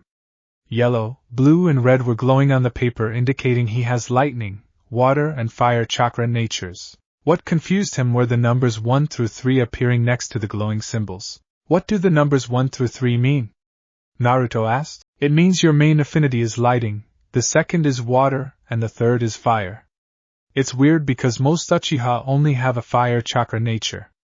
Sato said. Then that's why it was a bit difficult for me to learn the fireball jutsu. Not only is fire not my main affinity, but my water affinity must be stronger than the fire affinity. Naruto said. Precisely. Now I'll gather everything you need and you can have a look around. Sato said. Naruto nodded and walked around the store looking at everything he had. Multiple different kinds of weapons, and some of them he never even saw before. Like he saw fans, but never saw why somebody needed a fan. He found different books on Konoha history, books on weapon forgery and clothes that were meant for ninja, but he didn't think any of them would fit for him. The thing that caught his eye was a sword that was stuck in stone that was locked behind a glycerine case. He would ask Sato about it, and the history behind it. He went back to the front of the store to pay. Did you find anything else you needed? Sato asked. Just some books on Konoha history, but I learned enough of that in the academy. I do want to know about the sword in that glycerine case. Naruto said. Ah. That sword was forged by a good friend of mine 7 years ago. He unfortunately died and never claimed the sword. After my first shop was destroyed by the Nine Tails attack, I found the sword stuck in the ground and I couldn't remove it.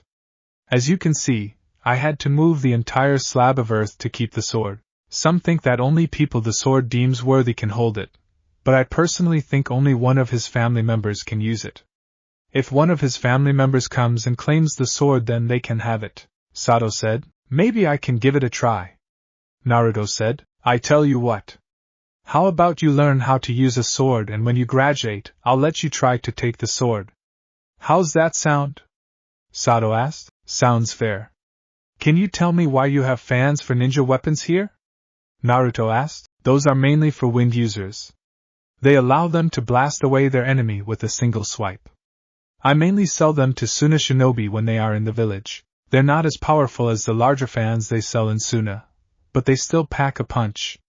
They can also shoot out Saban if they want them to. Sato said. Cool. I think I'm done for the day. Naruto said. Alright. I've thrown in 3 elemental ninjutsu for each of your chakra natures and 2 non-elemental jutsus. When you're in the academy, they pay for everything you get from here except special orders. Sato said. Really? How much does a special order cost? Naruto asked. It depends on what you order. Sato said. I noticed one of your books talked about chakra metal. Is it possible to have some kunai and shuriken made out of that to channel elemental chakra through it? Naruto asked. Of course it is. How many do you need? Sato asked. About 500 each. Naruto said, and Sato did the calculations. That's going to cost you about 16,000 yen. Since you won't need them for a few more years, I'll place them on back order. Sato said. What does that mean? Naruto asked. It means that the order is basically delayed. You'll be able to pick them up the day you graduate. If I'm not here, then my daughter will be here. Just tell her your name, and she'll get the order for you. Sato said. Can I pay for them now? Naruto asked. Sure. Since you're the first customer, I'm the new store. I'll throw in the instructions to properly use your chakra natures. Sato said and sealed everything in a scroll for Naruto. Thanks. Naruto said and paid for his special order. No problem. If any of your friends need some supplies, tell them about my shop. Sato said. I will. Naruto said and left. He's a good kid. Sato said. Ichiraku Ramen. Naruto still isn't with you today, Natsumi? Ayam asked. Not yet, but he'll be here. I want my crown back as the queen of gluttony. Natsumi said. Another challenge? What's the record between you two? Ayam asked. 10-8. I'm behind by 2. I'm feeling really lucky today. Natsumi said. You said that last time and lost. Naruto said as he entered the ramen shop. Oh. Naruto. You're here. Ayam said. Why didn't you get that excited when I came in here? Natsumi asked and Ayam blushed. Well. It's just that you're always here. Ayam said. He's here just as much as me. Natsumi said. Can we just start? Naruto asked, and then Tucci placed 4 large bowls in front of both of them. All right. Listen up. We've got another gluttony challenge over here. Natsumi has challenged Naruto for the crown. Do you accept the challenge, Naruto? Ayam asked. Of course. Naruto said. Everyone gather around and place your bets. Ayam announced, and everyone bet on Naruto winning except for one person. All right. Go. Ayam said. Naruto and Natsumi began digging into their food at a fast pace while listening to the cheering crowd. Everyone except one person may have bet on Naruto winning, but the competition was something that made sure everyone was cheering. This went on for another 2 hours with Naruto having a 1-bowl lead over Natsumi. Tucci and Ayam were working as quickly as possible to keep up with the speed the bowls were being eaten. Natsumi caught up to Naruto, and then quickly took a 2-bowl lead. Naruto wasn't going to lose and up the pace, and now they were tied. Tucci only had enough ramen for 1 bowl, so he made that and sat it between the two of them. Done. Naruto and Natsumi yelled. We have a tie. Ayam said. What? How? Natsumi yelled. It's actually not a tie. Naruto said. How? You both ate the same amount of ramen bowls and you both split the tiebreaker bowl. Ayam said. I would have won if I didn't drop a noodle on the ground earlier in the contest. When we eat, the rules state that you must eat every noodle and I didn't. She's the winner by the rules we set, Naruto said, and Tucci placed the crown on Natsumi's head. Yes. Take that.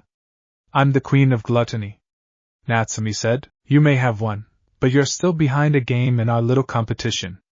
Naruto said. So then nobody wins any money. Natsumi said. Not true. I bet on you beating me this time. Naruto said. How much money did he win? Natsumi asked. 1.4 million yen. Ayam said and gave Naruto the money. Nice. Pleasure doing business with you. Natsumi, I need you to come with me. Naruto said, and they walked out. Where are we going? Natsumi asked. To the ninja supply shop. Naruto said, and she stopped. Let me put on a henge so I can get inside.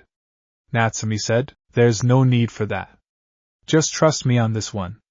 Naruto said. What if I get kicked out? Natsumi asked. Then I'll stop doing business with the owner of the shop. Naruto said. Higurashi Ninja Store. Are you sure I can be in here? Natsumi asked and looked around. Of course. Naruto said and walked up to the counter to ring the bell. Coming.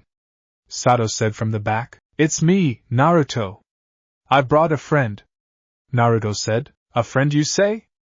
Who is it? Sato asked as he came from the back. Go on. Introduce yourself. Naruto said. I am Natsumi Uzumaki. Natsumi said. So this is Kushina and Minato's daughter. She's almost an exact replica of Kushina if it weren't for the whisker marks and blue eyes. Sato thought and looked at Naruto, who nodded to him like he knew what he was thinking. I see. I'm Sato Higurashi. Nice to meet you. Have a look around while I talk to Naruto about his order. Sato said. Are you sure? Natsumi asked. Of course. Since you're an academy student, everything you pick out is paid for by them correct for special orders. Sato said. Thanks. When I'm Hokage, I'll make sure everyone knows about your shop. Natsumi said and ran off. I'm guessing you already know who she is. Sato said. More than you know. Naruto said. How did you find out? It's supposed to be a secret. Sato said. My mom and the Hokage told me. Naruto said. I see. If they told you, then I won't question it. The thing is, does she know you two are related? Sato asked, and Naruto's eyes went wide. How did you know? Naruto asked. Naruto, I was good friends with the 4th Hokage. There are no spiky hair Uchiha, and the only people your mother really hung out with were me, Minato, Kushina and Mikoto. It's not hard to figure out who your father was. I bet you look just like him underneath that mask of yours. Sato said. Fine. To answer your question, no, she doesn't know we're related. Naruto said. Because of IWA, correct? Sato asked. Yes. The 3rd Hokage wants to tell her when she graduates, so hopefully she'll be mature enough to handle it. Naruto said. Understandable. Well, she's welcome here anytime she wants. Sato said, and then they heard stuff fall over. Sorry. Natsumi yelled, and then another crash was heard. You may want to hire a clean-up crew, Naruto said. It's fine. I'll just hire some genin for a D rank mission to clean it up. Sato said. That's what a D rank mission is? Naruto asked. Yeah. It's basically chores for civilians. I used to be a ninja, but I retired after sustaining a brutal leg injury. That's why I walk with this cane. Sato said. I am not looking forward to doing those. Naruto said. If you get lucky enough, you'll get a teacher who'll let you do the D rank missions quickly or won't have you do them at all. Sato said. Hopefully. Naruto said, and then Natsumi came back. I'm back. Natsumi said, and put some stuff on the counter. Paint cans, rope, rubber ducks, stink bombs, glue. What is all of this? Naruto asked. I didn't even know I sold that stuff. Sato mumbled. It's for pranking, duh. Natsumi said. I brought you here to get some ninja supplies, but I clearly wasted my time if this is all you're interested in. Naruto said. But he said the academy pays for all of this. Natsumi said. They do, but you have nothing to train with in here. I saw your gear and that is why I brought you to Sato. Naruto said. Well, maybe I don't want your stupid help. Natsumi said and walked out. I'll keep these here for her. Sato said. Thanks. Naruto said and walked out of the store. Training ground. Naruto was sitting down in a meditative position when all of a sudden his eyes snapped open and kunai started flying at him from all directions. He jumped into the air and twisted around the kunai before he threw them so they'd collide with some of the other kunai. He heard 11 thumping noises and then landed on the ground with a smirk on his face. He looked around and saw 10 targets with a kunai in them. He looked behind him and saw a target behind a big rock with a kunai embedded inside of it. He sighed and took a drink of water before looking to his left. I know you're there, Naruto said, and 2 blank-masked Anbu appeared. They didn't talk and just attacked him, but unfortunately he was able to dodge them. They weren't that fast, but they were faster than him and they knew when to attack. Naruto used the fireball jutsu, but they dodged it at the last minute. They came at him with their swords drawn and tried to attack him, but his Sharingan was able to predict their attacks. He was thankful for his mother's reflex training to help him counter some moves. Naruto managed to grab the sword from one of them and slashed his stomach, but it was as if the Anbu didn't feel it. He was kicked away by both Anbu, but he was able to correct himself in the air and land properly. He looked up and saw one of the Anbu on him with his sword drawn aiming at his heart. Naruto's Manjikyu Sharingan activated and then he suddenly switched places with the other Anbu who was stabbed through the heart instead of him. The other Anbu was killed instantly and before the other could remove his sword, Naruto stabbed him in the back through his heart and killed him. He took the mask off to see who this person was, but both of the Anbu agents went up in flames. Naruto ran to the bushes and threw up over having to kill somebody like that. It took him a minute, but he got himself under control and went to see Hiruzen. Hokage office. What can I do for you, Naruto? Hiruzen asked. Why did the Anbu attack me? Naruto asked. What do you mean? The Anbu shouldn't have attacked you and I can ice cream you that all of them are accounted for. Hiruzen said. I managed to get this off of one of them. Naruto said and placed the blank mask on his desk. Root. Hiruzen mumbled. What's Root? Naruto asked. It's an illegally ran division of Anbu controlled by Danzo. I've been trying to get some sort of evidence on him, but he leaves no trace and when the Anbu fail a mission, they go up in flames removing them from existence. The fact that you got one of their masks is proof against Danzo that they exist, but it isn't enough. Hiruzen said. These 2 weren't that much stronger than me. They only had a slight edge over me in speed and they knew Kenjutsu, but I was able to evade them with my Sharingan. Naruto said. Then he'll send more of them after you and they'll be even stronger. You need to up your training and be prepared. The best I can do is have an Anbu operative watch over you. I don't want this to leak out somehow. Hiruzen said. I'll be fine on my own. I've picked up a few things from my training from Sato Higurashi. I'll have to go back eventually, but I have enough now to last me.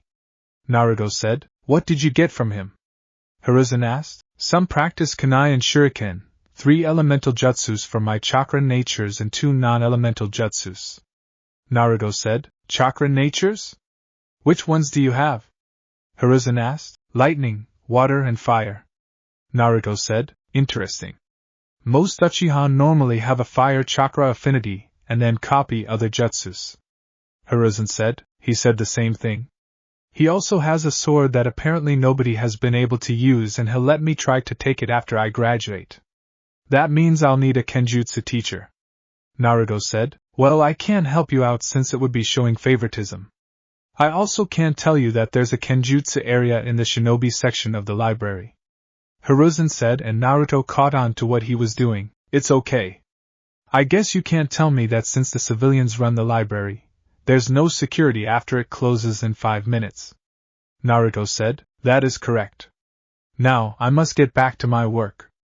Hiruzen said, one more thing. It's getting harder and harder for me to do the clone jutsu.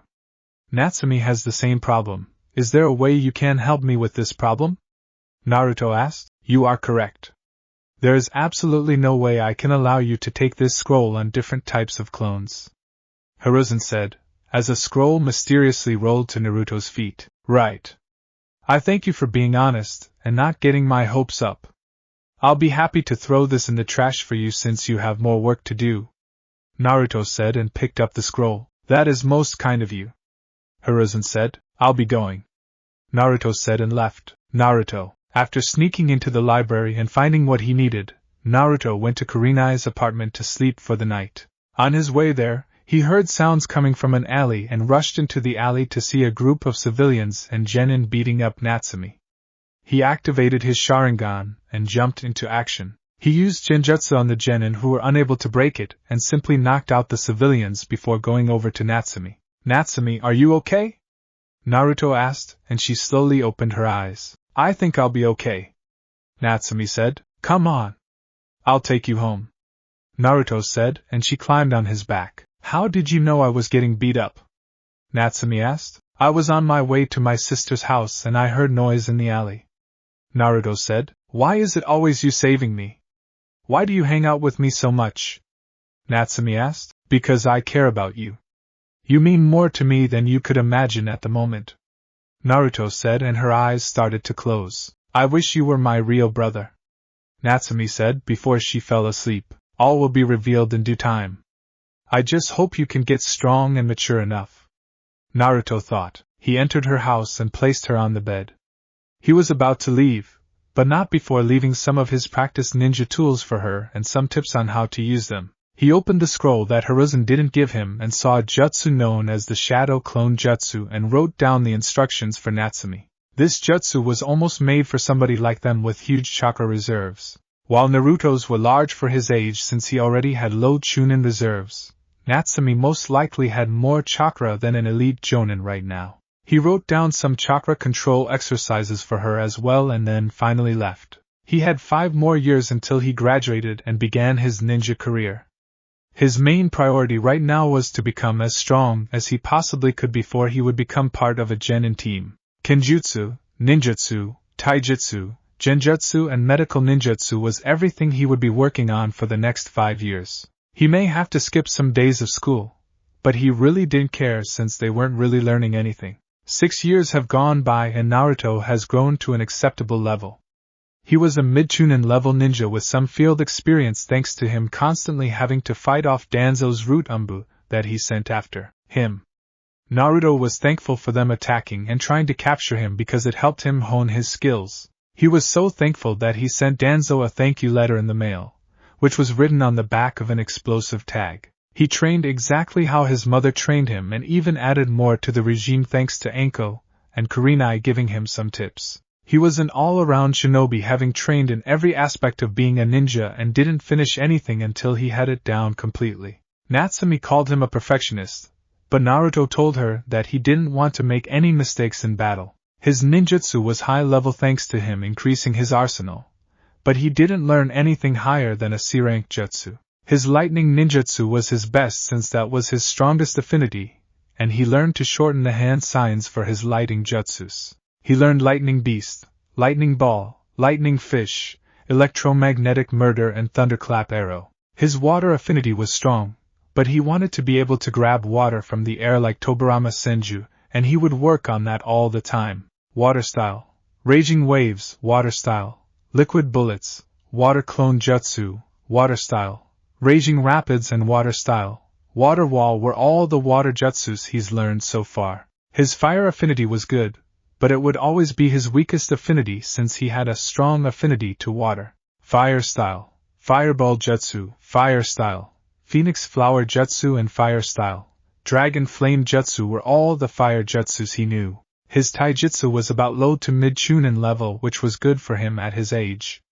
He never worried about not being good enough since he knew he could always improve. His fighting style revolves around using pressure point attacks to damage his opponent's vital points, and he was a completely physical fighter. Adding that with his Sharingan's ability to slow down his opponent so he can see their moves, and it would be a deadly combination as he got stronger. His speed was low Jonin level thanks to the resistance seals he wore. He took them off once a year and ran around the village to get used to his speed. That turned out to be the wrong thing for him because every time he ran, an eccentric Jonin he learned to know was my guy would always catch up to him going on about the springtime of youth, and after a while Naruto started to ignore him. His genjutsu was arguably the best in the village thanks to his Sharingan, but he learned a few that worked without his Sharingan as he was keeping it a secret. His Fuinjutsu skills were good as well since he reached level 5 on his own, which impressed Hiruzen. His medical ninjutsu was good, but he could use some work on it, and the nurses in Konoha were useless since they barely knew what they were doing. He learned the mystic palm jutsu, medical water jellyfish and water mosquito. His kenjutsu skills were low chunin level as Anko and Kurenai introduced him to their friend Yugao, who was a kenjutsu specialist. They were shocked when Naruto said he knew she was a member of the Umbu Black Ops, and when they asked how he knew, he simply told them that she's the only person other than Anko with purple hair in the village. His Manjikyu was never used again after the first time against the Umbus since he wanted to focus on his other skills and not become too reliant on the Manjikyu. He read the tablet again, and confirmed his suspicions that it was being tampered with because his ability was now on there. His ability was called the Minodajikura, which allowed him to shift himself between spaces, causing anything currently occupying the space he targets to swap places with him. He didn't know who was tampering with the tag, but it must have been somebody able to sneak into Konoha unnoticed. Over the years he became friends with Aino Yamanaka, who was one of Sasuke's fangirls, but she was pretty smart. She cared more about her looks than her skills, but that changed when Natsumi embarrassed screamed her in a spar they had. She went home after then and had her father teach her some of their clan jutsus. Naruto recommended that she learn something else as well, but she said she'd wait for her Jonin instructor to teach her something. She still had her fangirl moments, but she was a good friend to Naruto. Natsumi was still the same except she grew taller. Her skills were at a mid-genin level, and she always tried to push herself too hard to reach Naruto's level, but he explained that she should work at her own pace and rest was important. She knew the Shadow Clone Jutsu and like Naruto she learned it with ease. However, during the academy she kept trying to do the Clone Jutsu as she would get teased and bullied for not being able to do the simplest jutsu.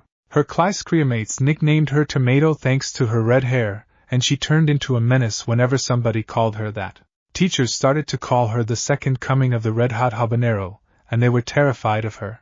The only person able to calm her down when she went on a rampage was Naruto, but he barely showed up to the academy. His attendance caused him to be at the bottom of the class, but he didn't care. Graduation came by this week and everyone was separated into groups to get everything done quicker throughout the week.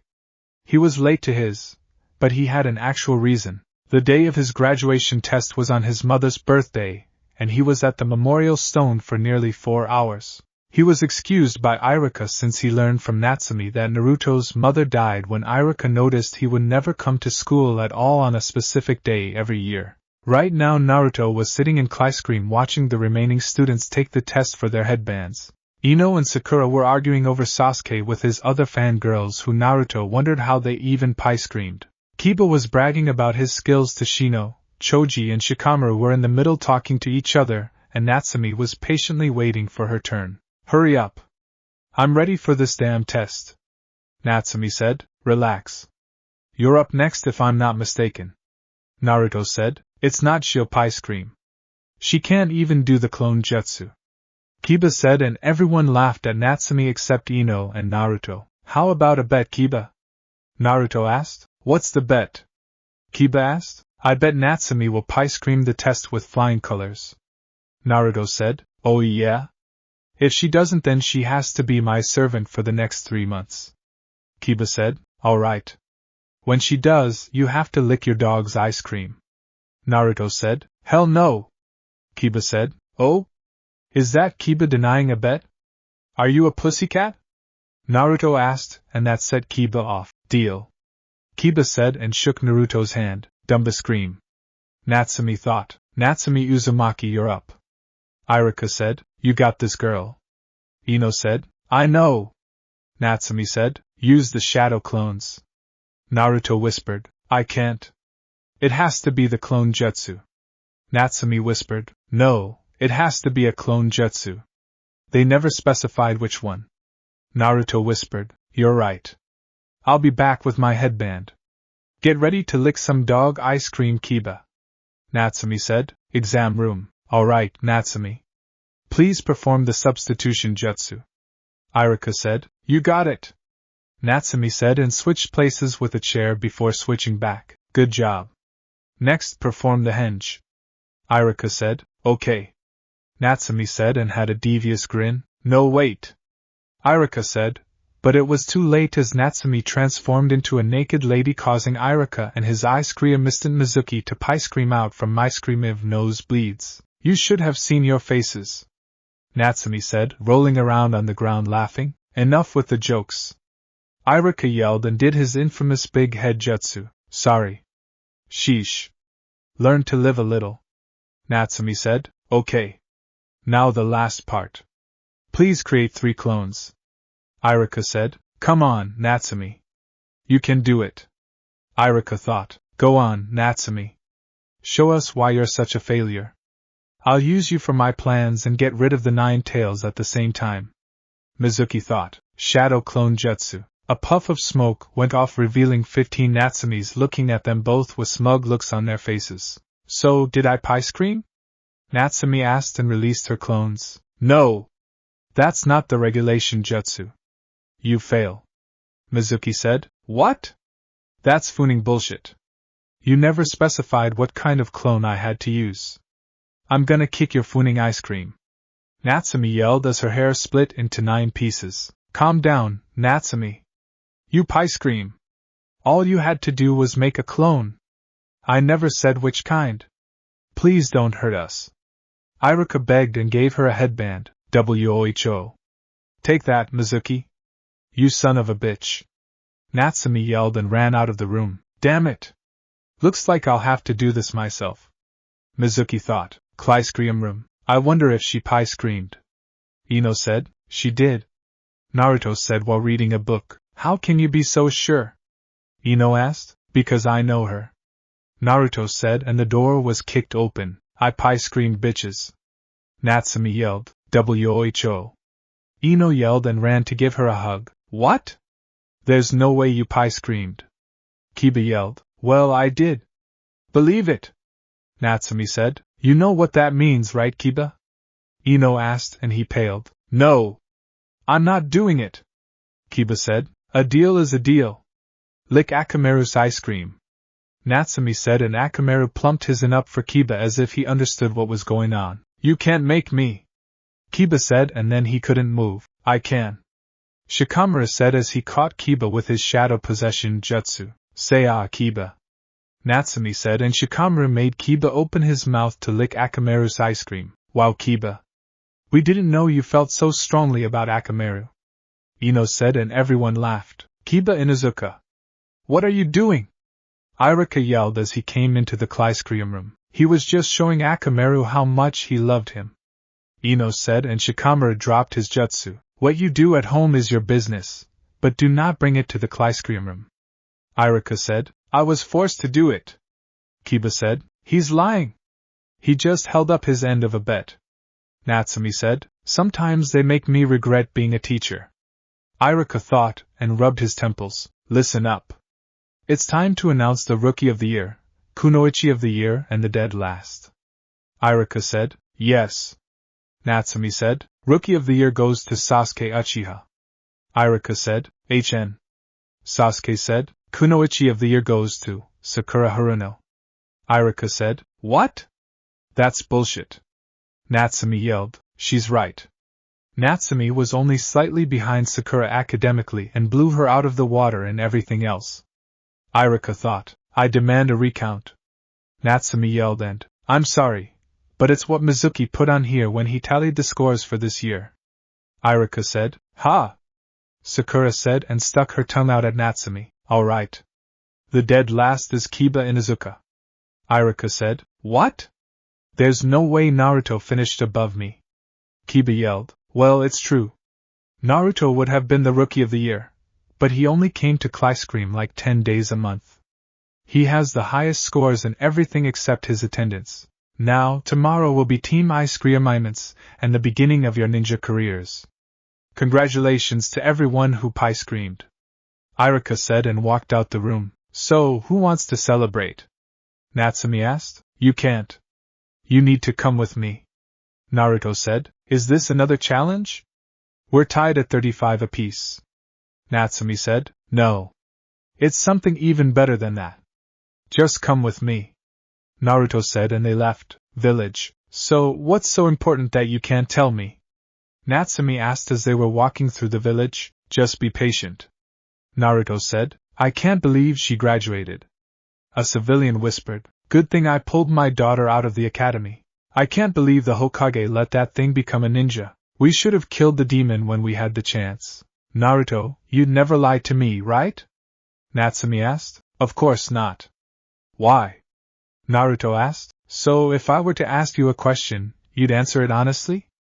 Natsumi asked. Of course. Naruto said. Do you know why people keep calling me a demon and treating me like I'm a contagious disease? Natsumi asked. Yes. Naruto said. Can you please tell me why? Natsumi asked. I wish I could, but the old man wants to tell you. Just hear him out before you say anything. Naruto said. Why can't you tell me now? Natsumi asked. Because it's an S-rank secret. Naruto said as they reached the Hokage Tower. I never knew that hating somebody is a secret. Natsumi said and they walked in the office. Yo, old man. We're here. Naruto said. Do you believe in knocking? Hiruzen asked. Only on Enko and Kurenai's doors. Naruto said. I see. So, what brings you here today? Hiruzen asked. He said you have something to tell me. Natsumi said. She's ready. Naruto said and Hiruzen sealed the room. Have a seat, Natsumi. Hiruzen said. Ask anything you want. Naruto said. Why do the villagers hate me? Natsumi asked. Tell me, what do you know about the Nine Tails attack? Hiruzen asked. That the fourth Hokage killed it 13 years ago. Natsumi said. That's not what happened that night. The Nine Tails was defeated, but it was not killed. In order to stop a tailed beast, you must find a suitable container, and then seal it away. 13 years ago on October 10th, a baby was born and lost her parents to the wrath of the Nine Tails. That baby was chosen by the fourth Hokage to hold the Nine Tails and keep it from attacking the village. Hiruzen said and her eyes widened. I was that baby. Natsumi said. Yes. You are what's known as a Jinchuriki. You are the reason this village still stands and its savior. Hiruzen said. So I'm the nine-tailed fox that attacked 13 years ago. Natsumi said and started to cry. No. You are its container. Think of it like this.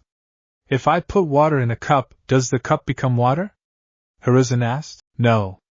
Natsumi said. That is correct. You are still Natsumi Uzumaki, and the nine-tailed fox is something completely different. Hiruzen said. Then if that's the case, why did they attack me? I was just an innocent little girl. Natsumi said. The people of this village hate and fear what they do not understand. However, your family would be ashamed of them if they knew how you were being treated. I tried to let you live a normal life and get adopted into a nice family by labeling this an S-ranked, but somebody leaked the information about you being the Nine Tails Jinchuriki to the village. I'm sorry for not telling you sooner, but you just weren't ready to handle the truth. Hiruzen said. You said my family would be ashamed of them, correct? Who are they? Do I have any family left? Natsumi asked. Here. Hiruzen said and gave her a picture. Who are these people? Well, I know the fourth Hokage, but who's the lady with the nice hair? Natsumi asked. Her name is Kushina Uzumaki. However, if she were alive you'd call her Mom. Hiruzen said. Mom. She's beautiful. Natsumi said. She was easily one of the most beautiful women when she was alive. She's been with your father since they graduated from the academy, and then 13 years later you were born.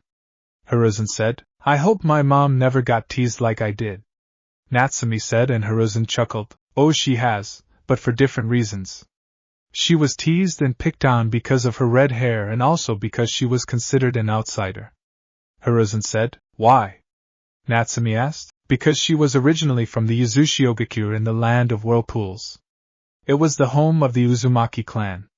Sadly, after she moved here, the entire Uzumaki clan was destroyed. Hiruzen said. So they picked on her because she wasn't born here? Natsumi asked. Yes. She was nicknamed Tomato because of her red hair. She was such a tomboy that she'd beat up anybody who messed with her. Her nickname around the village was the Red Hot-Blooded Habanero. Hiruzen said. So, when the people called me the second coming of the Red Hot-Blooded Habanero, I reminded them of my mom? Natsumi asked. Yes. It's funny because, like you, only one person was able to calm her down if she went on a rampage. Hiruzen said. My dad. I guess you have something in common with my dad, Naruto. Natsumi said. You have no idea. Naruto thought. Now you do have some family left alive. A godfather, a distant cousin and a brother. Hiruzen said. Where the hell are they? Natsumi asked. Your godfather is out of the village since he runs our spy network. The money you receive every month comes from him. Your distant cousin has been out of the village for over 20 years and probably doesn't even know you exist. Hiruzen said. What about my brother? Why hasn't he been around? Does he hate me like everyone else? Natsumi asked. No. Hiruzen said. Well, he hasn't been here for me so he can kiss my ice cream. I don't need him. Naruto's my brother, and that's all that matters. Natsumi said. Listen, Natsumi. Your brother loves you very much, and has been protecting you ever since he found out about you. Hiruzen said. Then why hasn't he said anything to me? Natsumi asked. Because I ordered him not to. You see, he's your half-brother and was born into one of the most powerful clans. Your father had another baby that was born exactly 2 months before you. I ordered him to not say anything to you because that would paint an even bigger target on your back. Hiruzen said. What do you mean? Natsumi asked. As you know from the academy, IWA hold a grudge against your father because of what he did during the Third Shinobi War. Had news leaked about him having any children, they would have tried to kill you. Kumo had a certain incident with your mother that I'll tell you another time, and they would have tried to get you as well. Had you known who your brother was at a younger age, you would have painted an even bigger target on your back and his because his clan didn't like him. They called him the half-breed of the clan. Hiruzen said. You're right. I would have screamed it to the mountains who my brother was. So, who is he? Natsumi asked. I'll let him introduce himself. Hiruzen said and nodded at Naruto. You know who he is? Natsumi asked. You're looking at him. My name is Naruto Uchiha Namikaze. Minato Namikaze is my father and Sayuri Uchiha is my mother, Naruto said, as he took his mask off, revealing that he looked exactly like Minato with black hair and darker eyes. You're my brother? Natsumi asked, and Naruto nodded. I couldn't exactly tell you, but I've known since the day after I first met you. I was supposed to keep my distance from you, but that wasn't going to happen, so I was assigned an S-ranked mission to protect you from any civilian or ninja that tried to harm you. Now that you've graduated the academy, my mission is complete. Naruto said, and Natsumi gave him a bone-crushing hug. I can't believe it. This whole time I've been saying you're my brother and only family I have, but I was telling the truth without even knowing. Natsumi said, and Naruto hugged her back. Now that you know about your family, what are you going to do? Hiruzen asked. I'm gonna train even harder than before. I have a clan to represent. Natsumi said. That is good to hear. Now you must keep this a secret to keep it from spreading to the other nations. I'll reveal your heritage the moment you can handle a Chunin level ninja. So, in 6 months I want you to be a Chunin level shinobi. Hiruzen said. What about Naruto? Natsumi asked. I'm already a Chunin level ninja. Mid-Chunin to be exact. Naruto said and put his mask on. That's not fair, Natsumi said. You spent most of your time pranking the village. While I was training, you were playing? Did you even use any of the material I gave you other than the shadow clones? Naruto asked. Sort of. I did all those chakra control exercises and looked at that taijutsu style. Other than that, I haven't looked at anything else. Natsumi said. You need to train seriously now. I can't have my little sister being weak. Naruto said and ruffled her hair. Stop that. You're only older than me by 2 months. It doesn't count, Natsumi said and turned her head away. As funny as this is, I believe I have something for you both. Hiruzen said and gave both of them a scroll. What's in it? Natsumi asked. I don't know. The last thing Kushina said to me was that they had these scrolls left for the two of you. Hiruzen said and they unsealed the contents of the scrolls. What is this? Natsumi asked. It looks like your mom left some ninjutsu scrolls for you and her Konoha headband.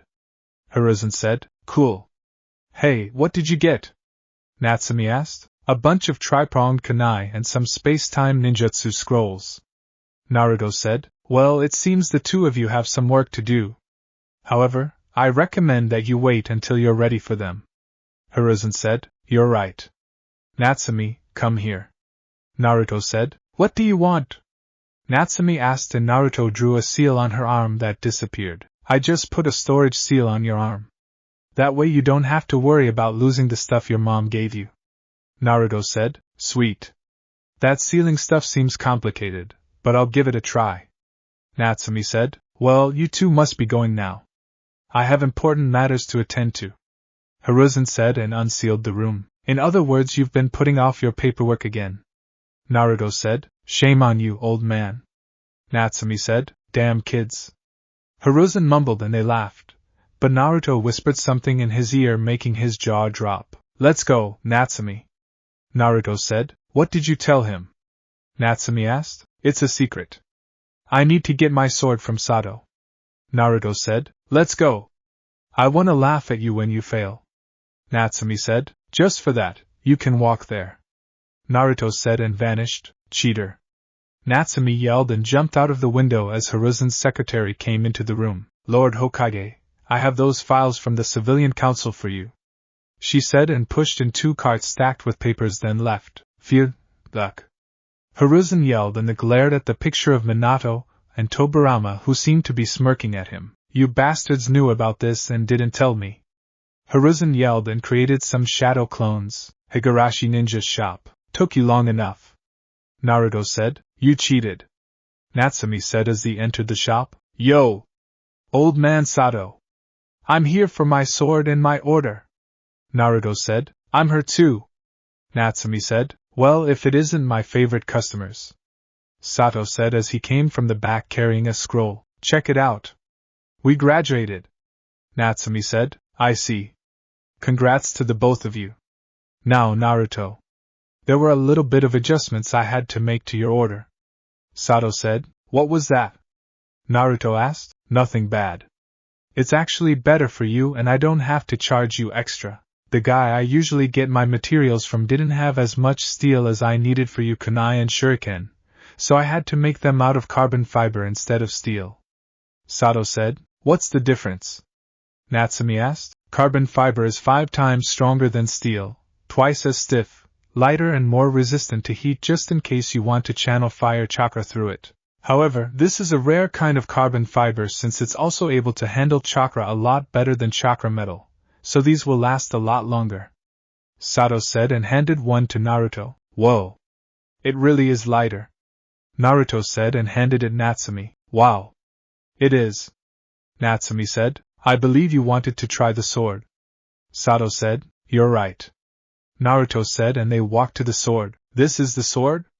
It doesn't look like much. Natsumi said. Well, here goes nothing. Naruto said and tried pulling out the sword, but it wouldn't move. Ah. Looks like you can have it. Natsumi said and laughed. I was just kidding.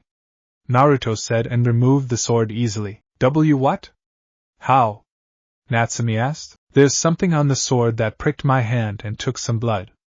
Must be a blood seal on the sword that was set to activate when me or you touched the sword. Naruto said. She knows? Sato asked. Just found out.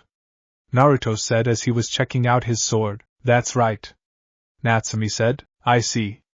Now, I have the scabbard for your Chikuto in the back. Sato said and went to the back. What's a Chikuto? Natsumi asked. That's the kind of sword this is. Naruto said. I knew that. Natsumi said. Sure you did. Naruto said. Whatever. Hey, maybe he can make you some of Dad's kanai made from that same carbon stuff or whatever it's called. Natsumi said. That's a good idea. Look at you being all smart. Naruto said as they walked to the counter. I was supposed to be Kunoichi of the year, but somehow Sakura won. Natsumi said. Don't worry. I'm sure that doesn't matter in the real world. Naruto said. He's right. From what I've been told about this Sakura girl, she doesn't train at all. We had a similar problem back in my ninja days. We had a girl just like Sakura and she was killed on her first mission outside of the village. However, you'll be fine. Sato said and gave Naruto the scabbard for his sword. Who was the guy she was always going after? Natsumi asked. Take a wild guess. Sato said. Dad. Naruto and Natsumi said at the same time. That's correct. Sato said. Should have known. Naruto said. You two go on and enjoy your day. You deserve it. Sato said. Thanks. Naruto said and they left the shop. Well, I need to go celebrate with the Ikarakas. Natsumi said. I need to get home and pack. Naruto said. Pack for what? Natsumi asked. Now that I'm a ninja and technically an adult, I can get my own place. I'll be in the same building, but a few doors down. Naruto said. What about this big sister of yours that I've never met? Natsumi asked. She knows and you've never met her because she's always out on missions. I'm sure you'll meet her eventually. One of them is a bit weird to say the least. Naruto said. She can't be that bad. Natsumi said. Yeah. If you say so. I'll see you tomorrow. Naruto said. Wait. Natsumi said. What is it? Naruto asked and she gave him a hug. I just want to say thank you for everything and keeping me safe. Natsumi said. No problem. Naruto said and left Kurenai's apartment. I'm back. Naruto said. Well, look who finally decided to show up. Anko said. What are you doing here? Naruto asked. What? I can't come and see my cute little brother? Anko asked. She hid the dango behind the two boxes on the top shelf concealed by a genjutsu. Naruto said. Thanks. Anko said and ran to the refrigerator. So, what are you doing today? Naruto asked. Got some people to interrogate. Hopefully I can use all my tools this time. Last 3 people gave up in 5 minutes. Anko said, as she was stuffing her face with dango. Then instead of jumping into the whole crazy act, try off slow then work your way up. Naruto said. Meh. Not my kind of thing. Anko said. Apparently. Naruto mumbled. So, how long has the academy been out? Anko asked. I don't know. Maybe an hour. Why? Gonna stalk Iruka? Naruto asked. It's not stalking. It's called surveillance. Anko said. Whatever. Naruto said. Hey, you graduated and got the headband, right? Anko asked. Yeah. Naruto said. Show me what's under the mask. Anko said. Fine. Underneath this mask is another mask. Naruto said and pulled his mask down to reveal another one. Are you kidding me? I've been attacking you for your whole life just to see another mask. Anko yelled. Well, not many people have seen me without the mask. Only my mom, the old man, Kurenai and Natsumi have seen me without it. Naruto said. But I'm your sister. I should see it too. Anko said and Naruto sighed. Fine. First, do you know who my father is? Naruto asked. No. Kurenai does, but she won't tell me. Anko said. Well, you're about to find out? Naruto said and removed his mask showing his real face. Holy shit. You're hot. I mean, I know I'm your sister, but damn. I see why you wear the mask. Anko said. Don't tell anybody. Don't even give a hint that I'm cute. Naruto said. You're not cute. You're fooning hot. Anyway, I won't tell anybody. So, the 4th Hokage, huh? I'm guessing you know Natsumi is your sister. Anko said. How'd you know she was the fourth Hokage's daughter? Naruto asked. Please. A redhead girl with blue eyes, a heavy ramen addiction, a habit of screaming about becoming Hokage, a temper that scares adults and hair splitting into 9 pieces when she's angry? If that doesn't scream Kushina, then I don't know what would. Anko said. Well, when you put it like that, I guess it is kind of obvious. Naruto said. I can't wait to meet her and mess with her. Anko said. That is something I don't mind waiting for. Anyway, when will Kurenai get back? Naruto asked. She should be back by tonight. Why? Anko asked. Well, I'm moving out today. My apartment is down the hall and I wanted to let her know which one it is. Naruto said. That is right. Why are you moving out again? Anko asked. Other than the fact that I'm technically an adult? Well, Kurenai and Asuma don't know what a silencing seal is, and I get tired of hearing you drunk crying over Irika whenever he looks at another girl for 5 seconds. I just need my own space, and I've seen you drunk pie screamed out on the couch naked way too many times. Naruto said. I didn't see you complaining. Anko said. You threw a kunai at my head. I didn't have time to complain. I was too busy trying to live. Naruto said. Sorry about that. Anko said. Why don't you stay at your own place anyway? Naruto asked. It gets lonely sometimes, and I know Kurenai doesn't mind if I crash here. Anko said. What about you, Gao? Naruto asked. No. Hate coughs too damn much for me. Anko said. Well, maybe you should just ask Irika out on a date. Naruto said. Why the hell would I do that? Anko asked. Because you love him. It's just as simple. Will you go out with me? Drop the crazy chick act for once and be a lady. Naruto said. What if he rejects me? Anko asked as she slumped into the couch. Then I'll buy you a year's supply of dango and red bean soup. Naruto said. Deal. Anko said and vanished. Next day, as of today, everyone in this classroom room is now considered a ninja. What comes next will be far more difficult. You're only a genin, first-level ninja. All the genin would usually be grouped into 3-man squads, but since we have an odd number of students that graduated, one team will have 4 genin. Each squad will be led by a jounin. Any questions before I call out the teams? Irika asked. Where's Mizuki-sensei? Sakura asked. Unfortunately, Mizuki will not be part of the academy anymore. He's being sent to a different division. Irika said. More like prison. Why would he try to steal the forbidden scroll? Irika thought. Well, someone's going to be in Sasuke's group. I wonder who? Ino said. I don't know. Sakura said and glared at Ino. A group? That'll only slow me down. Sasuke thought. Let's see. My ideal team would be me, Naruto, and maybe Ino. I mean, we all get along. As long as Sakura isn't on my team, I'll be fine, I guess. Natsumi thought and missed the first 6 squads that were announced. Squad 7. Natsumi Uzumaki, Sakura Harino, Sasuke Uchiha, and Naruto Uchiha. Irika said. Damn it! Why is she on my team? She's useless. Natsumi thought. I won't be on Naruto's team. Hinata thought. Next, Squad 8. Hinata Hyuga, Kiba Inuzuka, and Shino Aburame. Irika said. Woohoo! Oh yeah! I've got the best squad. Kiba said. Ugh.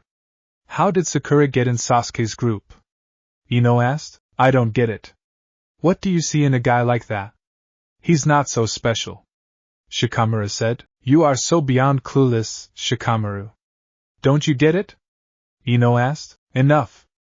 Squad 10. Ino Yamanaka, Shikamaru Nara, and Choji Akimichi. Those are all the squads. You have an hour to do as you want until your team Jonin shows up. Try to be back in 45 minutes, Irika said and left. Hey Naruto. Wanna try some of my lunch my mom prepared for me? Ino asked. Today's the day I see what he's hiding under that mask. Ino thought. He's already gone. Natsumi said. When did he leave?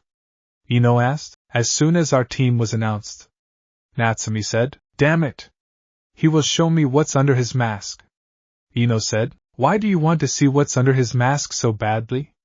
He's probably ugly. Sakura said. I can tell you right now that he's not ugly. Natsumi said. How do you know? Sakura asked. He showed me what he looks like underneath it. He looks better than Sasuke, that's for sure. Natsumi said. You take that back. Sakura yelled. Can you stop yelling? Your voice is annoying. Natsumi said. Your face is annoying. Sakura said. I look better than you. You big forehead freak. Natsumi said. You take that back. Sakura yelled. Make me. Natsumi yelled. Sakura jumped at Natsumi with the intent to hit her, but she slipped off the desk and was headed towards Natsumi face first. Natsumi smirked, and then used the substitution jutsu on an unsuspecting Kiba, causing everyone to gasp. Kiba was on the floor with Sakura on top of him, and they were kissing. However, Kiba was in the better position if you asked him because of the placement of his hand, which was on one of Sakura's. Sakura got over her shock and screamed at the top of her lungs. Kiba, you pervert. Sakura yelled and started to beat him up. Wow, Sakura. I didn't know you liked Kiba. Natsumi said. Shut up. Sakura yelled. Hokage office. Well, there goes Natsumi. She's always causing trouble. Hiruzen said. Looks like you've got your hands full, Kakashi. Luckily you have Naruto on your team to keep her calm. Asuma said. Is that the most promising student, Sasuke Uchiha? A Jonin asked. Yes. Hiruzen said. He's one of the 2 survivors from the Uchiha clan. Kurenai said. That's right. However, I don't believe he's the most promising student in the Clyscream. Hiruzen said. What makes you say that? He's naturally gifted and is the Rookie of the Year. A Jonin said. That may be true, but there's another in that Clyscream who could have easily taken that title if he actually showed up to Clyscream. Hiruzen said. Naruto. Kurenai said. The half-breed? A Jonin asked. She's telling the truth. He trains non-stop and the only time he's not training is when he wants to take a break for a few days. Asuma said. I'm guessing the days he wasn't training were the days he decided to go to the academy. A Jonin said. That is correct. However, he was always late to Clyscream. Kurenai said. Why was he late? Asuma asked. He claimed to be walking, but the Inuzuka dogs would be trying to kill Black Cat, so then he'd always have to take the long way around. Kurenai said, and everyone looked at Kakashi. What? It sounds like a reasonable excuse to me. Kakashi said. Of course it does. Kurenai mumbled. You all have your teams. It's time to go and meet them. You have until tomorrow to test them and report back to me. Hiruzen said, and all the Jonin vanished. Ninja Academy. So, what do you think of my team, Ino? Natsumi asked. I wish I was on your team instead of Sakura. At least she has another girl to talk to. I'm stuck with Lazy Bones and the Bottomless Pit. Ino said. I highly doubt Sakura and I would talk. If we do, it'll probably be an argument. Natsumi said. Well, hopefully we can get this day over with and go shopping. Ino said. Shopping for what? I'm already stocked up on ninja supplies. Natsumi said. For cute dresses and stuff. Sure, we're ninja, but we have time off. I'm sure we'll get to go out and have fun. Ino said. I guess you're right. Hey, Hinata, do you want to come with us? I'm sure you can find something to impress Naruto. Natsumi said, and Hinata blushed. I don't know what you mean. Hinata said and started to poke her fingers together. Why would any girl want to date him? He's just a half-breed. Kiba said. A half-breed that constantly kicked all of your ice creams without even trying during a spat. Oh, and I also don't lick dog ice cream. Naruto said. When did you get back? Natsumi asked. 5 minutes ago. Naruto said. Where'd you go? Ino asked. To place an order. I only came back because I thought our Jonin instructor would be here by now. Naruto said and stood up. Now where are you going? Natsumi asked. To talk to my mom. Naruto said. Oh. Natsumi said. You shouldn't leave. Our sensei could be here any minute. Sakura said. I'm sure my reputation has already gotten around. Whoever it is should expect me to be late. Naruto said and left. Natsumi, how long has it been since his mom died? Ino asked. She died right before the Uchiha massacre. Naruto only survived because he isolated himself from everybody. Natsumi said. How'd she die? Ino asked. From what I know, she had a disease that none of our doctors could cure. All they figured out was that it wasn't contagious. She died right in his arms. Natsumi said, That's so sad. I don't know what I'd do if I lost any of my parents. Ino said, and then the door opened as two people came in the room. Who are you two? Natsumi asked. I'm Kurenai Yuhi. Teammate, come with me. Kurenai said, Wow. Our Jonin instructor is such a babe. Kiba said as they were walking out the door. Guess I'll have to beat that pervertedness out of him. Kurenai thought. I'll see you later, Asuma. Kurenai said, Yeah. I'm Asuma Sarutobi. Team 10, come with me. Asuma said, Finally. I'll see you later, Natsumi. Ino said as they left the room. Bye. Now, where's our Jonin-sensei? Natsumi asked. 3 hours later. Gah! He's late. Natsumi said. Natsumi, just sit down. Sakura said. I don't want to. How come our teacher's the only one that's late? Natsumi asked. You aren't this upset when Naruto's late. Sakura said. Well, of course not. He's known for being late, but our Jonin instructor should have been here. Natsumi said and grabbed an eraser before propping it up in the door. Hey! What are you doing? Sakura asked. That's what he gets for coming late. Natsumi said. You're asking for trouble. You know you shouldn't do that. Sakura said. Blah blah blah. You're not my mother. Natsumi said. Our teacher is a Jonin. An elite ninja. You think he's going to fall for that? Sasuke asked. Sasuke's right. You're so clueless, Natsumi. Sakura said. Somebody came to the door, making them stare at it and wait with anticipation to see who it was. A head of silver hair poked its way into the door and was hit upside the head with the eraser, causing each of them to have different reactions. I got him. He fell for it.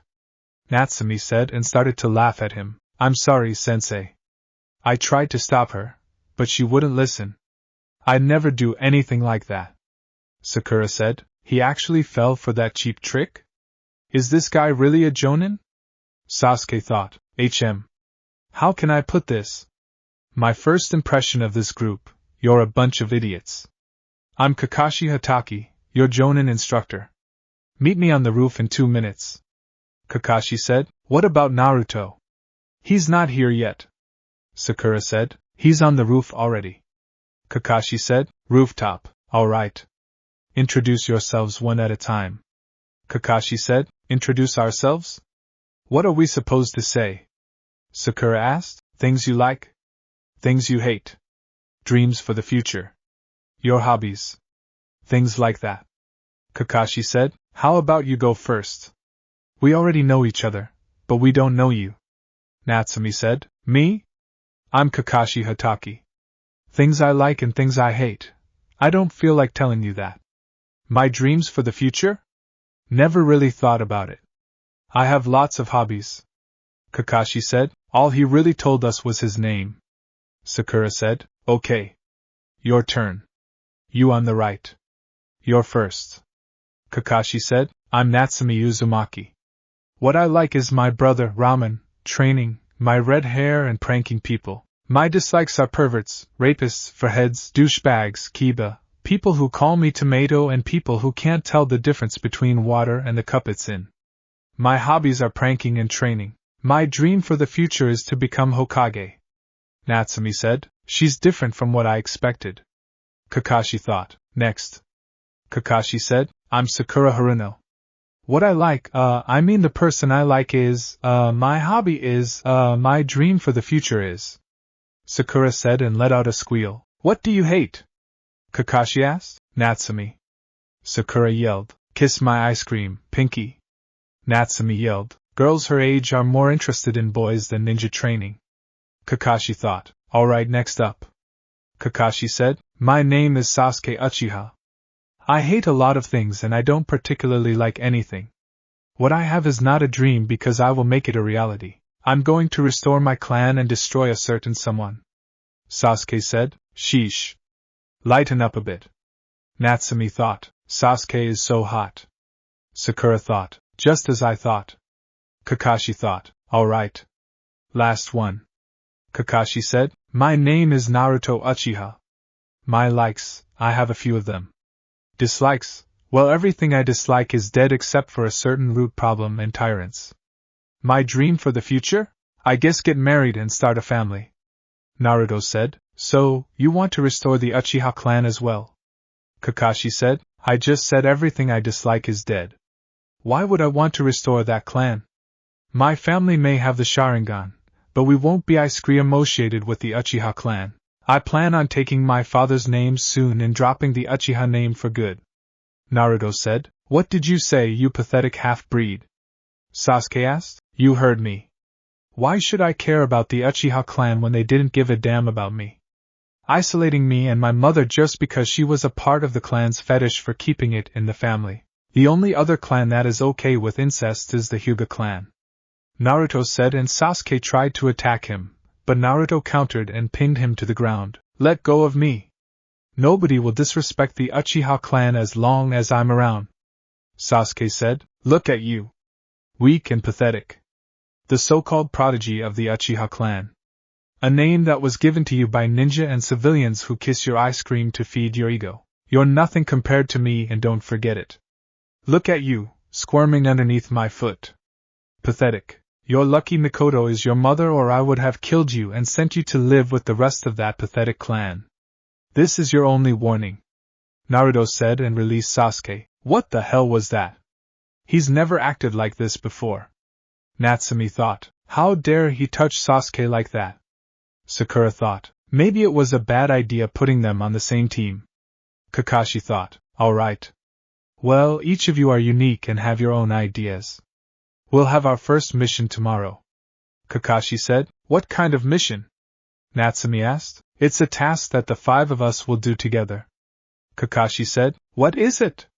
Natsumi asked. A survival exercise. Kakashi said. Huh? Survival exercise? Natsumi asked. I thought we were supposed to have a real mission, not more practice. We already did this stuff in the academy. Sakura said. You and Ino both failed that part of the academy. Natsumi said. Shut up. Sakura yelled. Bite me. Natsumi yelled and they glared at each other. This is not like your previous training. Kakashi said. Then what kind of training is it? Natsumi asked. If I tell you, then you're not going to like it. Kakashi said. Tell us. Natsumi said. Fine. Usually out of the 27 graduates, but this year it's 28. Usually only 9 will be accepted as a genin. However, thanks to the odd number of graduates this year, it'll be 10 that will be accepted as a genin. The other 18 will be weeded out and sent back to the academy. This is a make or break it ice cream fail test, and the chance that you'll fail is nearly 70%. See, didn't I tell you that you wouldn't like it?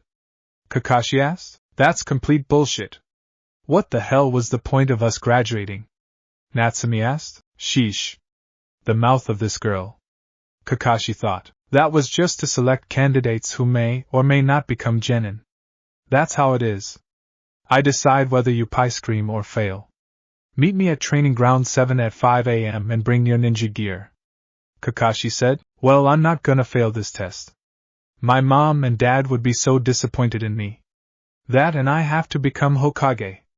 Natsumi thought. If I fail, I'll be separated from Sasuke. This is a trial of love. Sakura thought. That's it. You're dismissed. Oh, and don't eat breakfast or else you'll puke. Kakashi said and went up in smoke. Hey Sasuke. Maybe we should train together. Sakura said and Sasuke just walked away. Want to train with us, Sakura? Natsumi asked. If you're gonna be there then no. Sasuke, wait up. Sakura said and ran off. Stupid fangirl. Ready to train? Natsumi asked. Sure. Naruto said. Oh, and I've got this kick ice cream secret technique that boosts my speed and power. I've got to show you. Natsumi said. Let's go then. Naruto said and grabbed her shoulder then vanished. After training all night, Naruto and Natsumi arrived at Training Ground 7 ready for their test. Natsumi showed Naruto her secret technique and he was a bit worried, but she showed him that she could handle it with no problem. They arrived at 7:30 since Naruto explained to her that he found out Kakashi was always 3 hours late like him, so they agreed to show up at 7:30 after eating breakfast. Sakura tried yelling at them, but they both ignored her and sat down.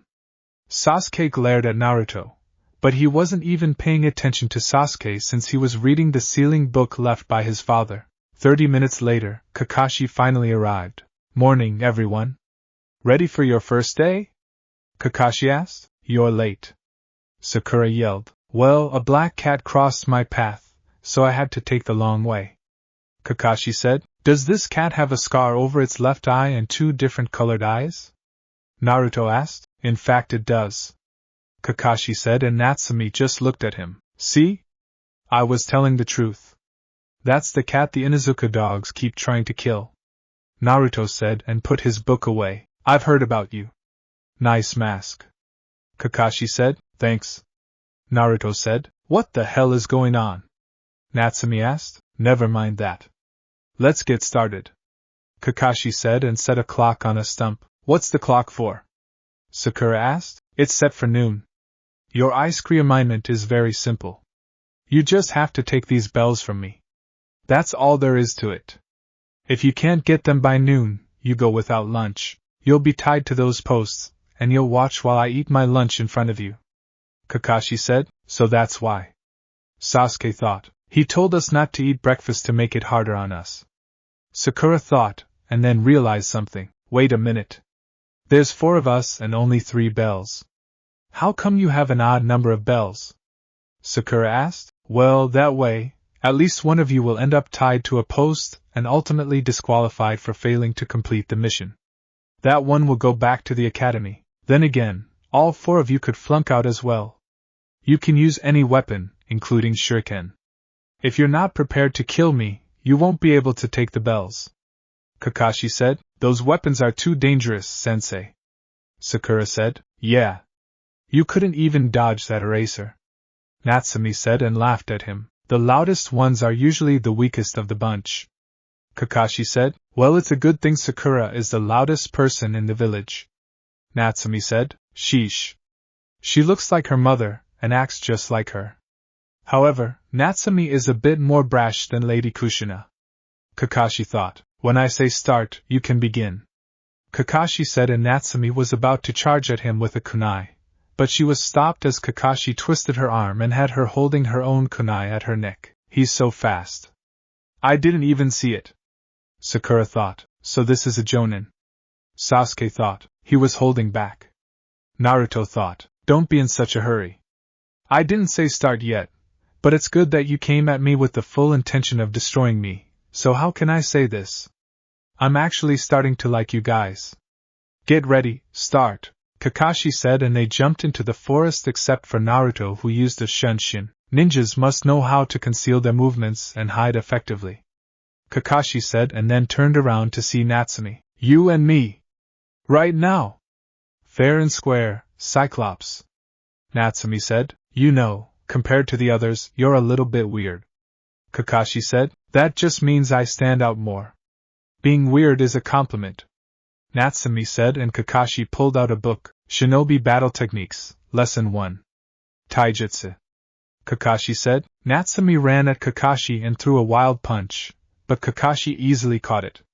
She sent a kick to his head, but he just squatted down, and she missed. She went for a punch to his face, but he just disappeared. "Don't let your enemy get behind you all the time," Kakashi said, and tried the Hidden Leaf Village secret jutsu, 1,000 Years of Death, but his hands went straight through Natsumi. "A clone," Sakura thought. All of a sudden, multiple Natsumi shadow clones came out of the river and ran at Kakashi. Then Kakashi was grabbed from behind by Natsumi, and all of them jumped at Kakashi, holding him down while one of them went for a knockout punch, but Kakashi substituted with a log and escaped. "A good tactic, but you're going to have to try harder if you want these bells," Kakashi said, and then he was struck with some shuriken, but turned into a log. "He's gone again. Probably fighting Sasuke," Natsumi said, and then they heard Sakura scream. "Looks like that's one down," Naruto said. "Are you sure this will work?" Natsumi asked. "Of course. I did some digging around last night, and he's the last remaining student from our dad's genin team. It's not a coincidence that the 2 of us were put on the same team with him as our squad leader. That doesn't mean he'll go easy on us, though. We still need to get the bells," Naruto said. "How? He's too strong for us to take him on single-handedly," Natsumi said. That's why we're going to take him on together. Me and you by ourselves should be enough to get the bells from him. The answer to this test is teamwork. He's trying to put us against each other to get a bell, but the true purpose is to work together. Naruto said. Wow. That son of a bitch was tricking us. Natsumi said. I should really talk to the people in your building about how they talk around you. Naruto said. What? I didn't do anything wrong. They've expanded my vocabulary. Natsumi said. Right. That's what you call it. Anyway, are you ready? He's on his way back and I can tell the other two are knocked out. Naruto said. Yeah, I'm ready.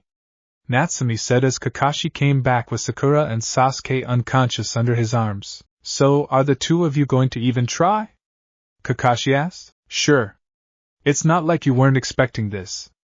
You know exactly who we are. Naruto said. I hope you're ready, Cyclops. Natsumi said. All right. I'll entertain the two of you for now. Kakashi said as he tied Sasuke and Sakura to a post. I see you're taking us seriously. Natsumi said as she cracked her knuckles. Not in the slightest. Kakashi said. Your funeral. Natsumi said. Don't worry, Kakashi. I'm sure you'll put that book up quicker than you think. Naruto said, and unknown to them except Naruto, the other Jonin sensei plus Hiruzen came to see this test. He doesn't seem so tough. Looks like a lonely old pervert if you asked me. Natsumi said. He's just an obstacle in our way. Nothing more. Nothing less. Naruto said. Well, those were a bit of hurtful words. Kakashi said, and then blocked a punch from both of them. They're fast. However, Naruto seems to have something holding back his true speed. Kakashi thought. Let's teach him a lesson, Naruto. Natsumi said, and her eyes turned red as she drew out some of the Nine Tails chakra. Yeah. Naruto said as he activated his Sharingan and deactivated his resistance seals. Oh shit. Kakashi thought. Before Kakashi could make a move, Naruto and Natsumi threw a few punches at him, but he was able to block some of them until he was overwhelmed and kicked away by Naruto. He put his book away and lifted his headband, revealing a Sharingan. He was a bit embarrassed, screamed having to use it, but he was going up against Natsumi, who was using the Nine Tails chakra a bit, and Naruto, who had a fully matured Sharingan, so he didn't want to take any chances. Kakashi looked up and saw them coming towards him with a flying kick, but knocked both of them away. Naruto pulled out a kunai and challenged Kakashi himself for a bit as Natsumi was kicked away. Kakashi and Naruto traded a few punches to the shock of all the spectators except for Hiruzen, who knew Naruto had experience from fighting off Danzo's root Umbu for the past 6 years. Naruto managed to get a few good hits on Kakashi before he was kicked away. Natsumi came in and started using her fighting style, which was a mixture between brawling and Wing Chun. As they were fighting, Naruto was waiting for the right moment to help Natsumi out, and it came, so he threw a kunai at Kakashi, who knocked it away, but gave Natsumi just enough of an opening to attack. He faked a right hook that Kakashi's Sharingan followed and then hit him with an open left hand strike to the face. Kakashi jumped back as Naruto appeared a few feet behind her and looked at them. These two have tremendous teamwork, and they're not even communicating. Kakashi thought. Here we go, Natsumi. Naruto said as he unsealed the Fuma Shuriken. Let's go. Natsumi said. Naruto threw the Fuma Shuriken that he secretly attached ninja wire to, and then it turned into 2 of them, but they went right past Kakashi. Naruto pulled in the ninja wire, and then Kakashi was in the middle of a storm of Fuma Shuriken. While Kakashi was trying to find a way to escape, Naruto channeled lightning chakra through the chakra strings and basically trapped Kakashi inside of the storm of Fuma Shuriken. That's a good combination, Naruto. The two of you have good teamwork. Natsumi, I hope you know what you're doing with that chakra, Kakashi said, as he appeared from underneath the ground behind them. If I didn't know what I was doing, I wouldn't be using it, Natsumi said and smirked. Kakashi heard a crack, then looked at the ground and barely managed to jump out of the way from a Fuma Shuriken that went up into the air. The shuriken turned into Natsumi, who threw another shuriken at Kakashi, but that shuriken turned into Naruto. Kakashi quickly wrapped Naruto in some ninja wire, but to his and everyone else's shock, Naruto switched places with him. Nobody noticed Naruto activating his Manjikyu Sharingan, and without the use of his chakra, Kakashi had no choice but to take on the full force of Natsumi's punch that sent him crashing into a tree. What was that? Natsumi asked as she released the Nine Tails chakra, a secret technique.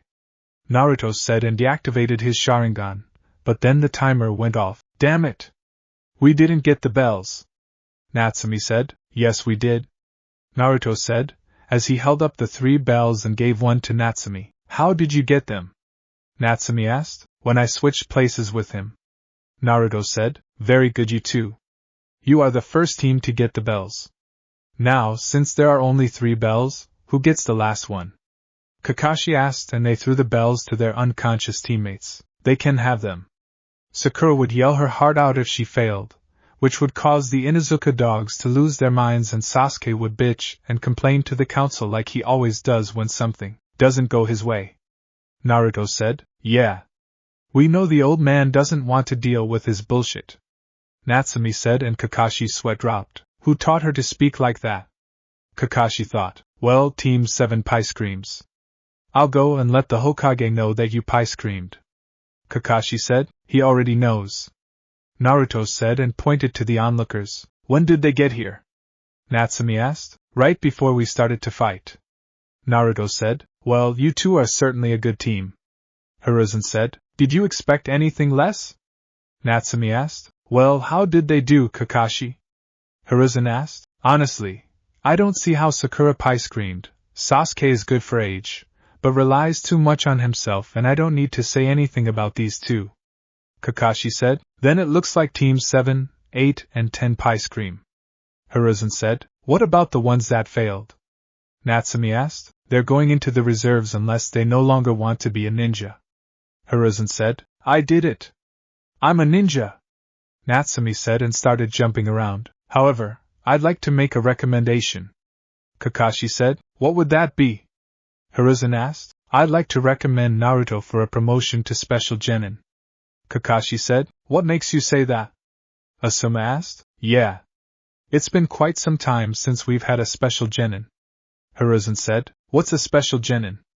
Natsumi asked, it's for a new Genin that has the skills of a Chunin, but needs the field experience to get promoted to Chunin.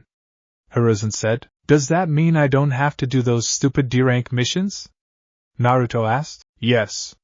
You'll mainly do C-rank and B-rank missions. Hiruzen said, I'll take it. Naruto said, wait. We were supposed to become Chunin together. We can't do that if you get a head start. Natsumi said, don't worry.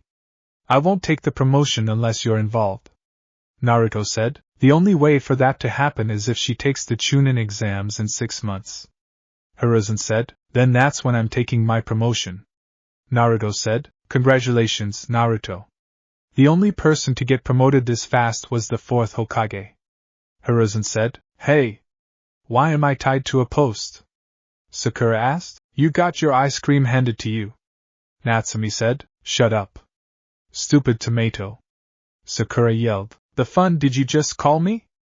Natsumi yelled and her hair split into 9 pieces as she walked towards Sakura. Aren't you going to stop her? Kurenai asked. Why me? Naruto asked. Because you're the only person in the village who can stop her. Kurenai said. That doesn't mean I have to do it all the time.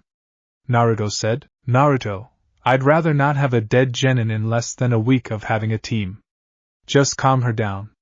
Kakashi said. Fine. Natsumi, how about some celebratory ramen at Ikaraku's? Naruto asked. Deal. Natsumi yelled and grabbed Naruto before running off, leaving a cloud of dust. Seriously? That's all it takes? Asuma asked. No. They have this little competition going on, and I believe they're tied at 35 wins each. This is going to be another challenge of theirs. Kurenai said. My money is on Natsumi. She's the defending queen of gluttony. Asuma said. That's a thing? Kakashi asked. Oh yes. Their competitions brings the Ikarakus a ton of money. Hiruzen said. How do you know about that? Asuma asked. I may or may not have placed a few bets there myself. Hiruzen said. Shame on you, old man. Naruto said. What are you doing here? I thought you left. Kurenai said. I'm a shadow clone. The boss wants to know if he's still part of Team 7. Clone Naruto said. Yes. He's still part of Team 7. Hiruzen said. Thanks, old man. The clone said went up in smoke. Kakashi, free your remaining students, and then I'll see you all for your first missions. Hiruzen said and left with his Umbu. 2 months later, Naruto was returning from another C-rank mission, and it was the 12th C-rank mission he's been on in the past 2 months. Bandit eliminations and escort missions were all he went on, but he was thankful he didn't have to do any D-rank missions. He was quickly becoming a favorite to have on missions since he knew to relax and not be so serious all the time, which was good for his teammates. Given by the mask and the way he carried himself, a lot of people thought he was like Kakashi or arrogant like Sasuke. But he was different. Yo, Naruto. Do you mind giving the mission report? I need to get back to gate duty with Izumo. Kotetsu said. Sure. I'll see you later. Naruto said and vanished. Mission office. Yo! I'm back, old man. Naruto said, as he entered the office. Naruto, don't you know how to knock? Kurenai asked, as she was in the room getting a mission for Team 8, only on you and Anko's door. Mission complete, old man. Naruto said. Hi and Naruto. Hinata meekly said from behind Shino. HM? Oh hey Shino. How'd you make your voice sound like that? Naruto asked and everyone's sweat dropped. He can't be serious. Kurenai thought. Hello Naruto. However, that was not me. It was Hinata who said that. Shino said. Who's Hinata? Naruto asked. She's in our Clyscream, idiot. Kiba said. I went to Clyscream 10 times a month and sometimes I was asleep. If she didn't talk to me, then I would know her. Anyway, mission complete, old man. Naruto said. Hey! Show some respect to the Hokage. Kiba said. Shut up. Stupid mutt. Naruto said. Kurenai, you have your missions for the day. You're dismissed. Hiruzen said. Thank you. Come on, teammate. After these 2 missions, we have training. Kurenai said and they left. How did the mission go, Naruto? Hiruzen asked. Not bad. We cleared out the bandits with no problem. Kotetsu went back to his gate duty. Naruto said. I see. Since it's still early, how would you like a B-rank delivery mission? Hiruzen asked. Why is a delivery mission listed as a B-rank mission? Naruto asked. Because this goes straight to the Kazekage. Typically I would send a 2-man team of Chunin, but you're as strong as 2 Chunin combined from what I've heard from your missions and your test against Kakashi. Hiruzen said. I guess you're right. What's so important about this document? Naruto asked. It's an invitation for the Chunin exams that start in a few months. I've already sent letters to the other villages, but Suna. This shouldn't take you any longer than a week to accomplish. Hiruzen said. You got it. Naruto said and pulled out a book. A new book? Which one is it this time? Hiruzen asked. It's on how to create a jutsu. I want my own signature jutsu for myself. Naruto said. I see. I cannot wait to see what you come up with. Hiruzen said. I'll see you later. Remember, keep that seat warm for Natsumi. Naruto said and vanished. It's hard to forget. Hiruzen said. Those 2 will be the future of the village and the leaders of the next generation to come. Hiruzen thought. Naruto. As Naruto was walking through the Konoha forest on his way to Suna, he was reading his book intently, and was already thinking of a jutsu to create for himself. He wanted it to be a fire-type jutsu, but he had to work on his fire manipulation first. He kept his sensory ability on high as he didn't want to get ambushed, and then out of the corner of his eye, he saw a puff of smoke. Being curious, he took a detour to see what it was and was shocked to say the least. He was looking at what appeared to be a wounded dragon that came up to his waist. He used what medical knowledge he had and healed the dragon. There you go. Naruto said. Thanks. Who are you? The bird asked. You're a summoning creature. Naruto said. Exactly. The dragon said. Well, the name is Naruto Uchiha. What happened to you? Naruto asked. Nice to meet you, Naruto. I'm Comet. To answer your question, I was injured by a snake on my way to find a summoner for the dragon contract since our last summoner died a few years ago. Manda started a war many years ago with some of the summoning creatures. Comet said. Who's Manda? Naruto asked. He's the boss summons of the Snake Clan.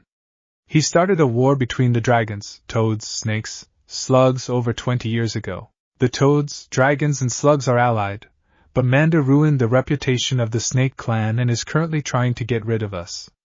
We've lost some good dragons due to this war, and we want to stop it, Comet said. The snakes sound like they are very powerful. Naruto said, they are, but their strength isn't what makes this difficult. A dragon and toad could easily defeat a snake, but they have the ability to sneak around undetected, and that's how they've been killing us off, Comet said. I see. If you're in the middle of a war, why come look for a summoner then? Naruto asked. Lady Catalina is the summoning boss for the dragons, and he thought we'd be stronger if we had a summoner. Comet said, this Manda must be an idiot to start a war with 3 different summoning clans. Anyway, I'm kind of on a mission and need to get going. Naruto said, you're a ninja? The Comet asked. Yeah. I'm from Konoha. Naruto said and pointed at his headband. Do you want to be the new dragon summoner? We could use a good ally like you.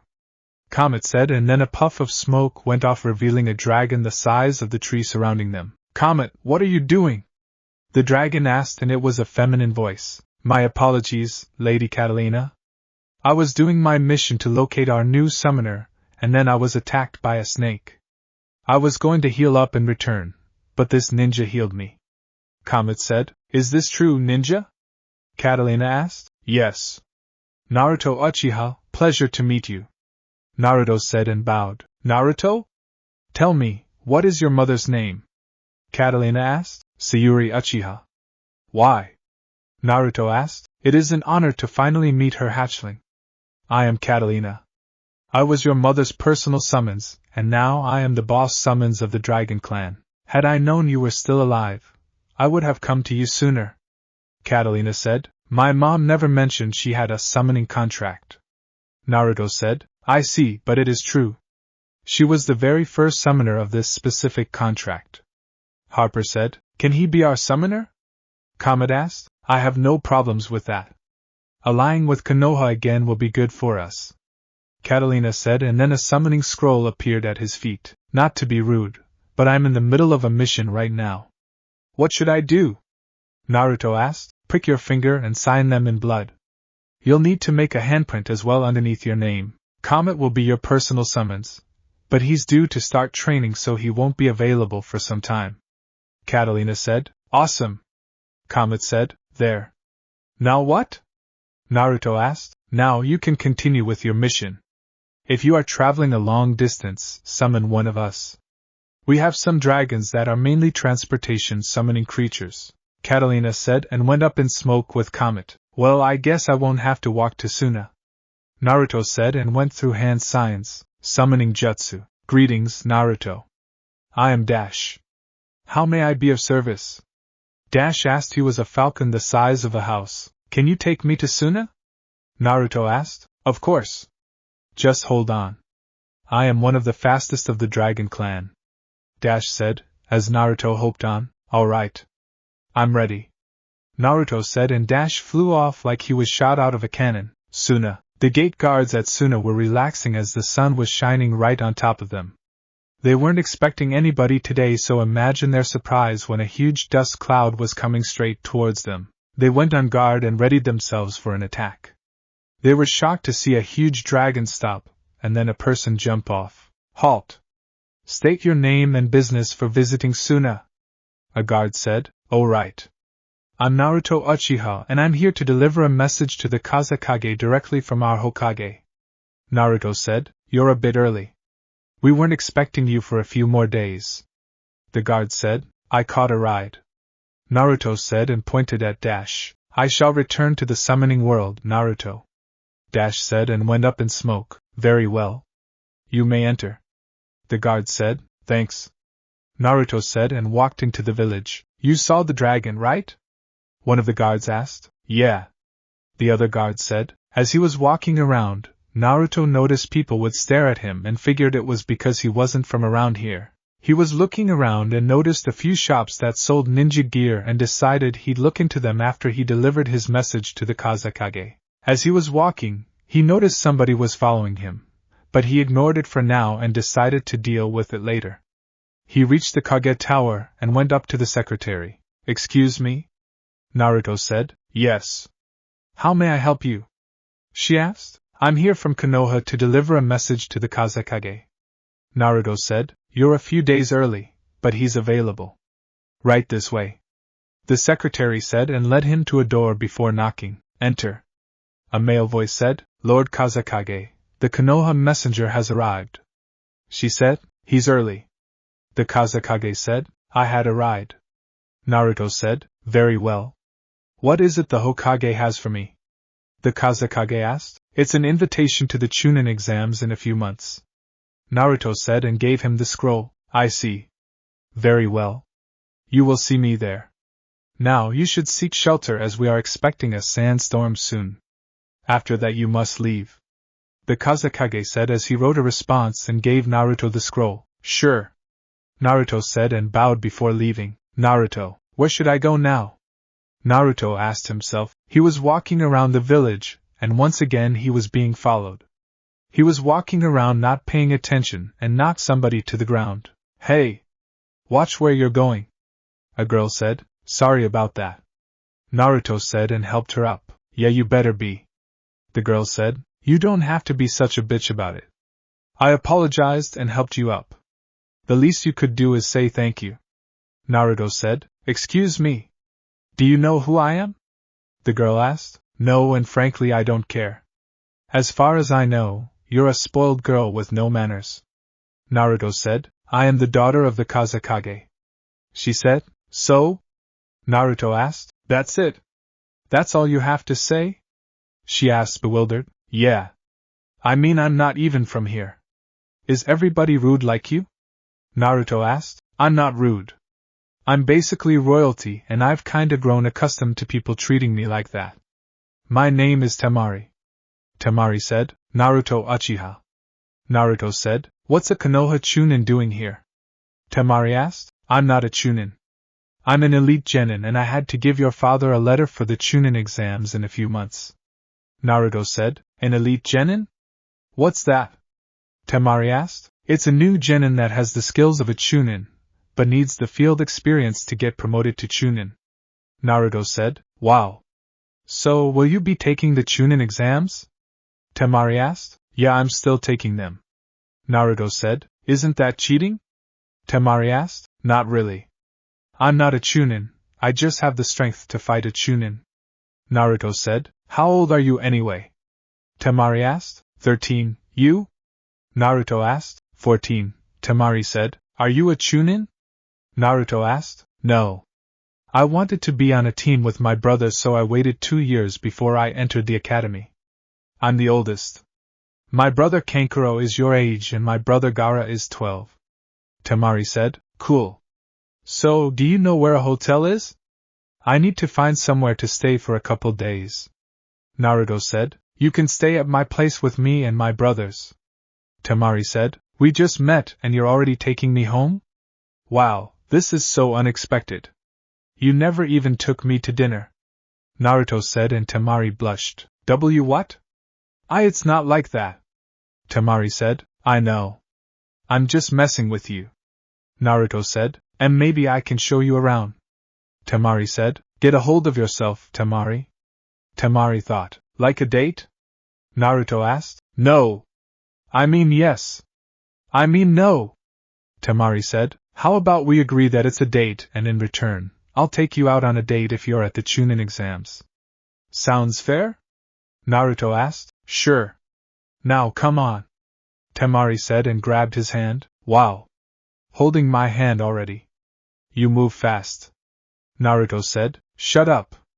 Temari said and blushed again. As they were walking through the village, everyone was staring at Temari because she was holding hands with a boy and she's never done that before. While Naruto was getting glared at by the boys, Temari was receiving some glares of her own from the girls who were watching Naruto once he stepped foot in the village. Temari stayed silent, while Naruto was just looking around at everything until they came to a stop. Where are we? Naruto asked. It's a restaurant. They sell my favorite foods here. Temari said, as they walked in. Lady Temari, welcome. Oh? Who is this? A boyfriend? The waitress teased and Temari blushed. No. He's a genin from Konoha. He was on a mission and we bumped into each other. I decided to show him around. Temari said. Then why are you still holding his hand? She asked. Because they're smooth as a baby's bottom. Naruto said. Charming. I'm Mei. Nice to meet you. Mei said. Naruto. Naruto said. So, would you like a private booth or something out in the open? Mei asked. Something out in the open. Temari said. Sorry, but we're filled up. Our open tables are reserved. What a shame. Looks like you'll have to eat in a private booth. Mei said and grinned at Temari, who was glaring at her. That's fine with me. What's wrong with a private booth? Naruto asked. Follow me. Mei said, and they followed her to the booth. Oh. Now I see why. Naruto said. The booth was a small table between a couch that was surrounded by a black curtain with candles on the table and a very expensive chandelier hanging over the table. The booth was in a separate room and you could see the sunset from the window. Now, what can I start you two off with to drink? Mei asked. I'll have some herbal tea. Temari said. Same. Naruto said. Sure thing. I'll be right back. Enjoy your date. Mei said and walked away. How are you going to eat with a mask on? Temari asked. You'd be amazed, but I'll take it off. It would be rude if I were to eat with it on during our date. Naruto said. Why do you wear it anyway? Temari asked. Well, my mom made me wear them when I was younger because of who my dad was, and my father was supposed to be kept a secret until I was strong enough to defend myself. Also, I just got used to it, but I'll stop wearing it eventually. I also joke around with it. Naruto said. How? Temari asked. Take my sister Anko for instance. She asked me if I could show her what's under the mask, and when I pulled the mask down, I showed her another mask. Naruto said, and Temari laughed. You won't do that to me, would you? Temari asked. No. It would be rude to eat with this on while I'm on a date. Naruto said. Does anybody know what you look like under the mask? Temari asked. My mom, my sister Kurenai, Natsumi, Anko, and the Hokage. You'll be the fifth person to see me without a mask. Naruto said. No way. You're not ugly, are you? Temari asked. I'll be the most sought-after person in the village when I remove my mask. Naruto said. Well, then you better not disappoint me or you won't get that second date. Temari said. Well, prepare to be disappointed. I have buck teeth and humongous lips underneath this mask. Naruto said, and they laughed. Seems like your date is going well. What can I get for you two to eat? Mei asked as she placed their drinks on the table. I'll have my usual. Temari said. I'll take some barbecue camel. Naruto said, and they looked at him. Are you sure? Temari asked. Yeah. Why? Naruto asked. That dish is enough to feed 4 people. Mei said. I don't see the problem. Naruto said. All right. 1 order of roasted chestnuts and vegetable soup for Temari and an order of barbecue camel for Naruto. Now, are you going to be rude and eat with your mask on? Mei asked. No. I'm going to take it off. Naruto said. Show me what's underneath the mask. Mei said. Okay. Underneath this mask is another mask. Pretty cool, right? Naruto asked, as he showed Mei another mask, and her eye twitched. What's under that mask? Mei asked. Another mask. Naruto said, and Mei stormed away from them, making Temari laugh. Okay. That's hilarious. Temari said. Thank you. I'm sure you see why I do it. Naruto said. I do. Temari said, and drank some of her tea. So, tell me about yourself. Naruto said. Well, growing up as the daughter of the 4th Kazekage and the sister of Gaara, I had a hard time making friends as everyone was always intimidated by my family. I'm usually stoic, but you're making me be more outgoing, I guess. I'm very blunt and I don't mind speaking my mind. I may be cruel, but I do value peace. Temari said. What about your mom? Naruto asked, and Temari gained a sad look in her eyes. She died the day Gaara was born. They turned him into a monster while she was still pregnant with him. Temari said. They sealed the one-tailed beast inside of him before he was born. Naruto said. Yeah. How'd you know? Temari asked. He's been following me around the village since I got here. Naruto said. Stay away from him. He'll kill you. Temari said. Don't worry. I can handle the one-tailed beast. Anyway, whose idea was it to do that? If you want to seal a tailed beast inside of a baby, the best time to do it is right after it's born. Naruto said, well, that's not what they did. He's become a terror thanks to the harsh treatment, and a cold-blooded killer. He can't even sleep or else Shikaku will instantly take over. Temari said, sounds like a faulty seal. Naruto said, our best seal masters placed the seal on him. Temari said, can you show me the seal? Naruto asked, and Temari pulled out book then showed him the seal. This barely screams as a storage seal. Naruto said, how can you tell? Temari asked, I'm a level 5 seal master, and I make my own storage seals. This thing sucks. Naruto said, let's talk about something else. What do you do for fun in Konoha? Temari asked, I mainly train. If not, then I'll sit up on the Hokage monument to relax and watch the sunset. I only hang out with my Natsumi and Ino, but they do girly things like shopping, so those are the only 2 things I really do. Naruto said, maybe if you remember the second date I'll join you on one of your activities. Temari said, and then Mei came back. Hello, lovebirds. Here's your food, Temari, and here's your food, Naruto. Enjoy. Mei said and left. This looks so good. Naruto said, alright. Stop drooling or you'll ruin the mask. Temari said, I'm wearing 2 of them. Naruto said, whatever. Take them off like you promised. Temari said, oh yeah? I forgot. Naruto said and took off his masks, making Temari turn bright red. He's hot. He's easily the best looking boy I've seen. No wonder he keeps the mask on. Sorry ladies, but he's mine. Temari thought and never noticed she was drooling. Here. Let me help you with that. Naruto said and wiped her mouth for her. Huh? Temari asked. You were drooling. Naruto said and Temari came to reality. Sorry, but it's not my fault. You're freaking hot. Temari said, thanks for the compliment. You're not too bad on the eyes yourself. Naruto said and she blushed. Thank you? Temari said and then a monkey appeared. What does the old man want now? Naruto asked. He needs you to head over to Wave. Team 7 ran into some trouble, and their C-rank mission was boosted to an A-rank mission. The monkey said and gave him a scroll. Fine. It'll have to be in a few days. Suna is expecting a sandstorm in a few hours. The Kazekage gave me his reply. Take it back to him. Naruto said and gave the monkey a scroll. Sure thing. The monkey said and went up in smoke. A monkey? Temari asked. It's the Hokage summons. Naruto said. You call the Hokage old man? Temari asked. Yup. I've always called him that. Naruto said. So, an A-rank mission, huh?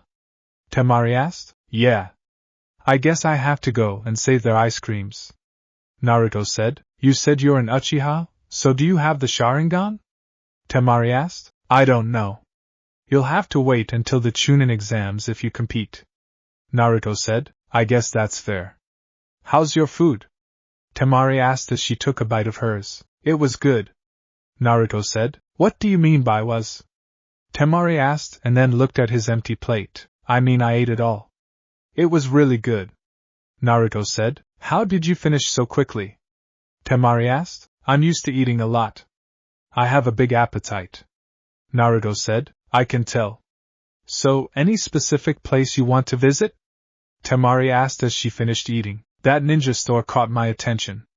Maybe I can get some new jutsus while I'm there. Naruto said, as he paid for the food and put his mask back on. Sure. I need to pick up my fan anyway. Temari said, so you're a wind type user? Naruto said, yeah. Are you a wind user? Temari asked. Nope. Naruto said, well, what kind do you use? Temari asked. Can't tell you. If we fight during the Chunin exams, I don't want to give you any type of advantage. Naruto said, as they left the restaurant. I hope you're not expecting much at this store. Everyone here is mainly a wind or earth type user. Unless you have an earth chakra nature, you won't find much here. Temari said, I just want to look inside. I never said I was going to buy something. I said maybe I can get something. Naruto said, so, what was your father like? Temari asked. I don't know. I've never met him. Naruto said, how come? Temari asked. He died the night of the Nine Tails attack. I was only 2 months old when he died. Naruto said, sorry. I'm sure that was a tough night for everyone. Temari said, it was. People still aren't over it. Naruto said, I would imagine so. I mean, people here mainly attacked Gaara at first because of Shikaku's actions before Gaara even became a Jinchuriki. Temari said, people fear what they do not understand. However, I'd like to talk to a tailed beast. Naruto said and Temari stopped. Why the hell would you want to do that? They're monsters. Temari said, I don't think so. It's like I said. People fear what they don't understand. Naruto said, well, good luck doing that. Temari said, I know. It's easier said than done. Naruto thought, thanks. Naruto said, what about your mother? Is she still around? Temari asked. No. She died when I was 7 years old from a disease that our doctors couldn't figure out. She took her last breath in my arms. Naruto said, sorry for asking. I guess that's something we have in common. Well, not the dying in your arms part, but losing a mother at a young age. Temari said, yeah. I'm guessing it wasn't your father who raised you. Naruto said, what makes you say that? Temari asked, whenever you mentioned him, I could tell your demeanor changed a bit. Naruto said, you're right. He's the one who gave the order to turn Gaara into a Jinchuriki. After a while when Gaara was deemed unstable, he sent Ice Kriyama Sekryamans after Gaara and all of them were killed. Gaara was still sane after all of that, but he completely changed after our father hired our uncle to physically and mentally hurt Gaara to test his control over Shikaku. People believe that Gaara killed him, but I don't believe that. Our uncle was the other person outside of me and Kankuro who Gaara loved. After that night, Gaara only started to care about only himself. Temari said, sounds like your father is a forehead. No offense. Naruto said, none taken. As for your statement that our father didn't raise us, it's true. We were left in the hands of caretakers after our mother died. He's always in the office or out doing something. We have a huge house for just the 3 of us. Our caretakers left when Gaara became even more unstable. Temari said, that sucks. I mean basically raising yourself and your brothers doesn't sound easy. Naruto said, it's not. I mean before you bumped into me, I never really talked to anybody except my brothers and the council members. Temari said, well, you can talk to me. Naruto said, you're only in the village for a few days until you have to leave. I guess I'll make it last. Temari said, don't worry.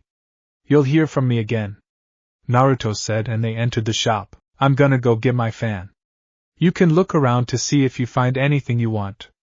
Temari said. When Temari walked away, Naruto looked around for anything he liked and noticed his options were extremely limited.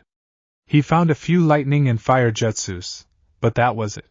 After he paid for his stuff, Naruto went and stood outside to wait for Temari.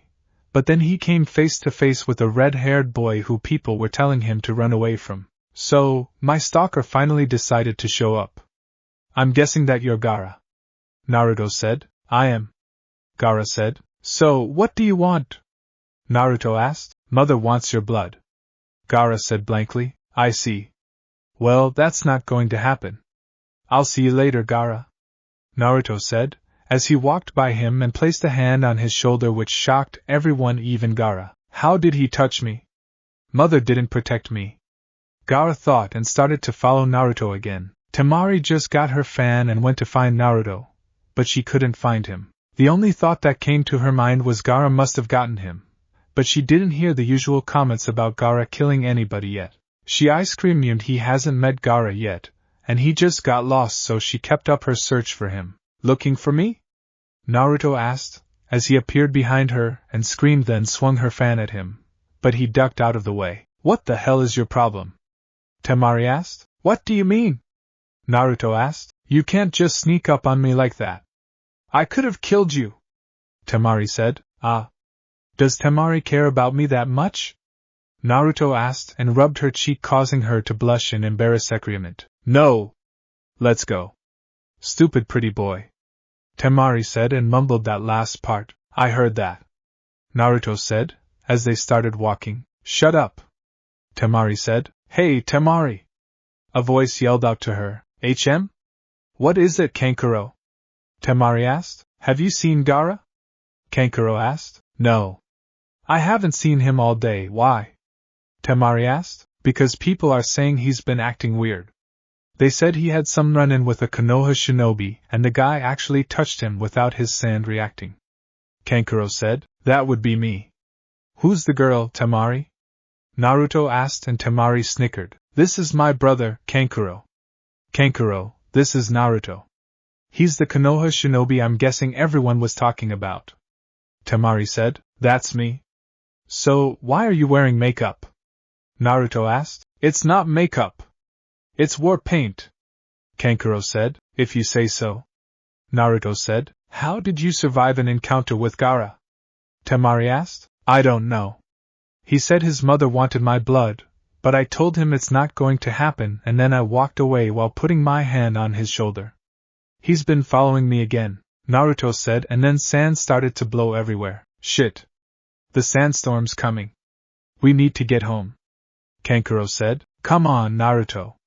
Temari said and grabbed his hand. "Sure." Naruto said and followed them. Kazekage Mansion. This place is huge. Naruto said as he was looking around at their house. "Yeah. It has like 15 rooms and 8 bathrooms." Kankuro said and Naruto whistled. "Wow. So where do I sleep?" Naruto asked. "I'll show you." Temari said. "Cool. Hey, does Gaara have a room?" Naruto asked. "Yeah." "Why?" Kankuro asked. "Because I want to do him a favor."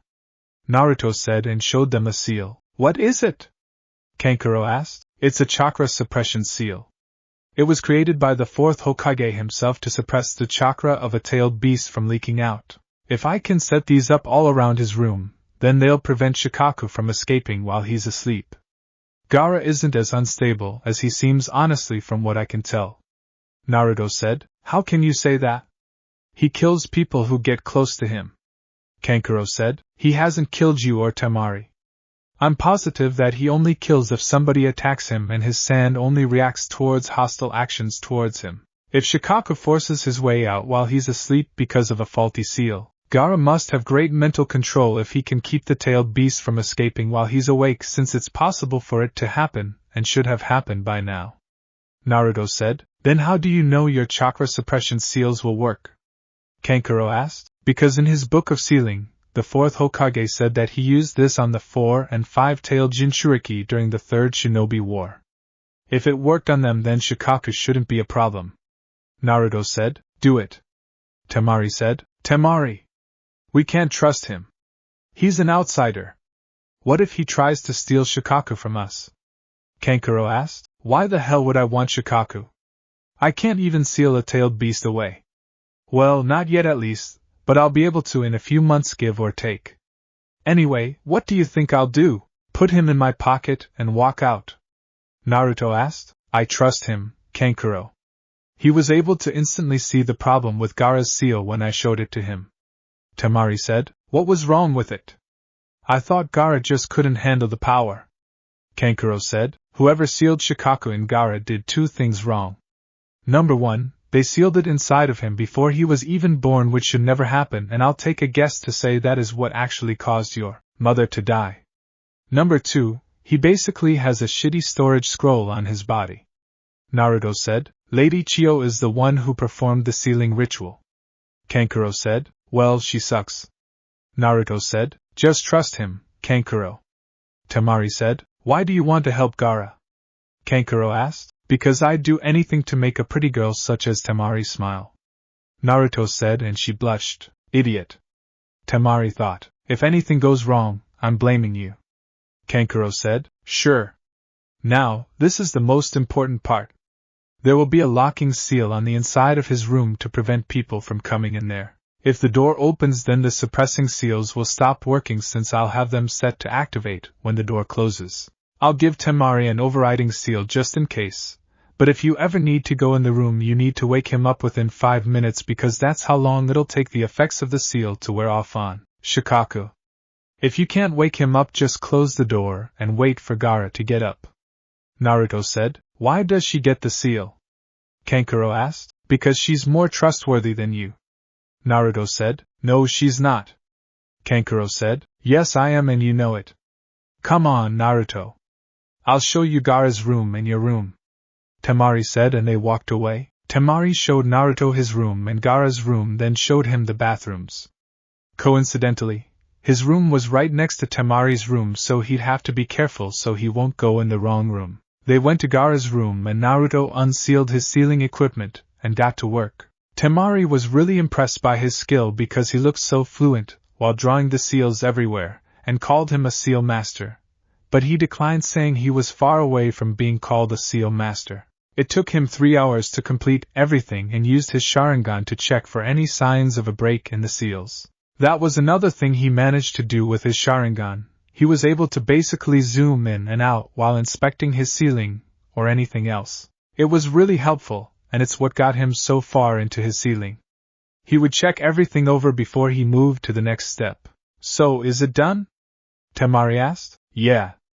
Just a simple test run is needed before I apply the locking seal. Naruto said. What do you have to do?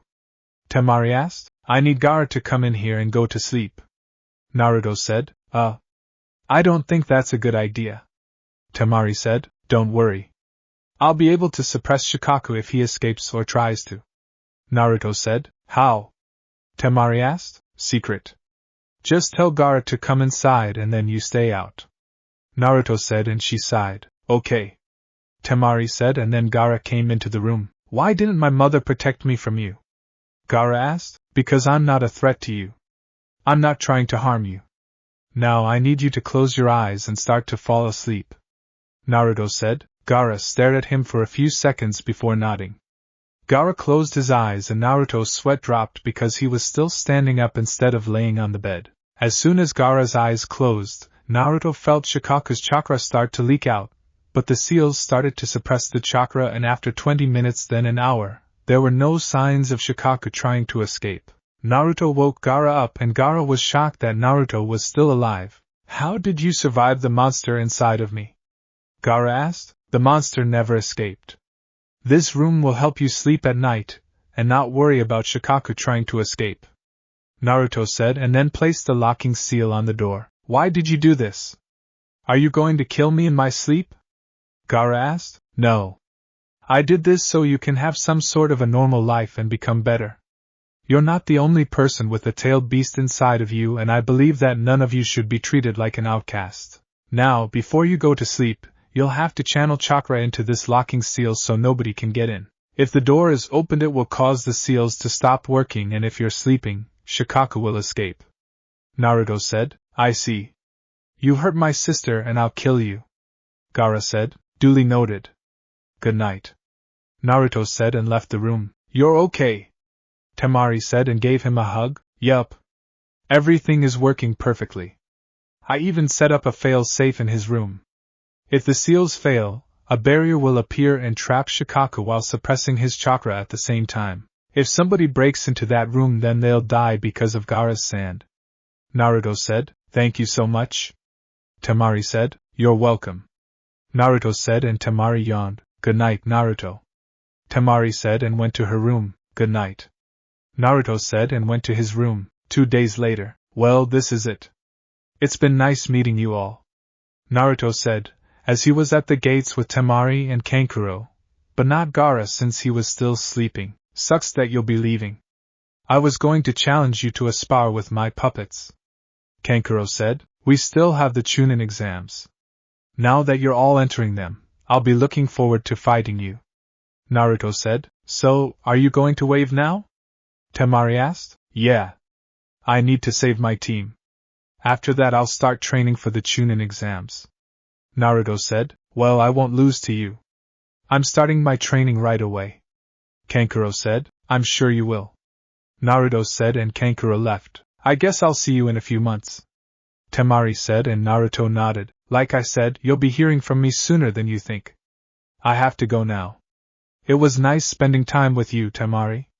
Don't forget about our date in Konoha. Naruto said, I won't. Temari said and smiled. I'll be waiting. Naruto said and Temari pulled his mask down and kissed him on the cheek, causing both of them to blush a dark red. Gee, good luck on your mission. Bye. Temari quickly said and ran away. Thanks. Naruto said and summoned Dash. Where are we headed? Dash asked, as Naruto jumped on him. Land of Waves. Naruto said and Dash flew off. Land of Waves. Dash managed to get Naruto to the Land of Waves in about 8 hours. Along the way Naruto was reading his book on creating jutsus. He was also thinking about Temari kissing him on the cheek. He's been kissed on the cheek plenty of times by his mom and Kurenai, but this one was different. He wasn't an idiot when it came to love, but he wanted to talk to Kurenai first about this to be completely sure. Naruto, we have arrived. Dash said, as he landed. Thanks. I can find them from here. You head back. Naruto said and jumped off of Dash. See you later. Dash said and then Naruto walked around a bit before he found somebody. Excuse me, but have you seen four people around here? A red-haired girl, a pink-haired girl, a guy who has one eye and a boy who looks constipated with a duck ice cream hairstyle. Naruto asked. Yeah. They're with Tazuna at his house. Why do you ask? The man asked. I was sent here to help them out with the enemy. Naruto said. Okay. Tazuna's house is right by the docks. You can't miss it. The man said. Thank you. Naruto said and gave him a pouch of money. I can't take this. The man said. Sure you can. I know all about Gato, and what he's been doing here. Use that to feed your family. After I'm done with this mission, my personal goal is to kill Gato and put an end to his tyranny. Naruto said. Thank you so much. The man said and bowed before leaving. Defeat the enemy and then kill Gato. Now let's have a team reunion. Naruto said and vanished. Tazuna's house. Natsumi. You shouldn't have said that to him. Sakura said, as Natsumi just finished making a little boy cry. The little shit deserved it. He's a whiny little brat who's sheltered himself and hasn't even lifted a finger to stop Gato. He has no right to say I'll never defeat him. Natsumi said. Still, I think you should apologize. Sakura said. Nope. Not happening. Natsumi said and Kakashi sighed. Where's Naruto when I need him? Kakashi thought, and then somebody knocked on the door. Were you expecting someone? Kakashi asked. At this hour? No. Tazuna said and Kakashi put his book away. All right. You and Tsunami should hide in the kitchen for now. Sasuke, Sakura and Natsumi, I'm going to slowly open the door. Do not attack unless I say otherwise. Kakashi said and stood up. You got it. Finally. Some action. Natsumi said. Kakashi slowly opened the door and as usual, Sasuke didn't listen. As soon as the door was open, Sasuke grabbed the person inside and tried to stab him with a kunai.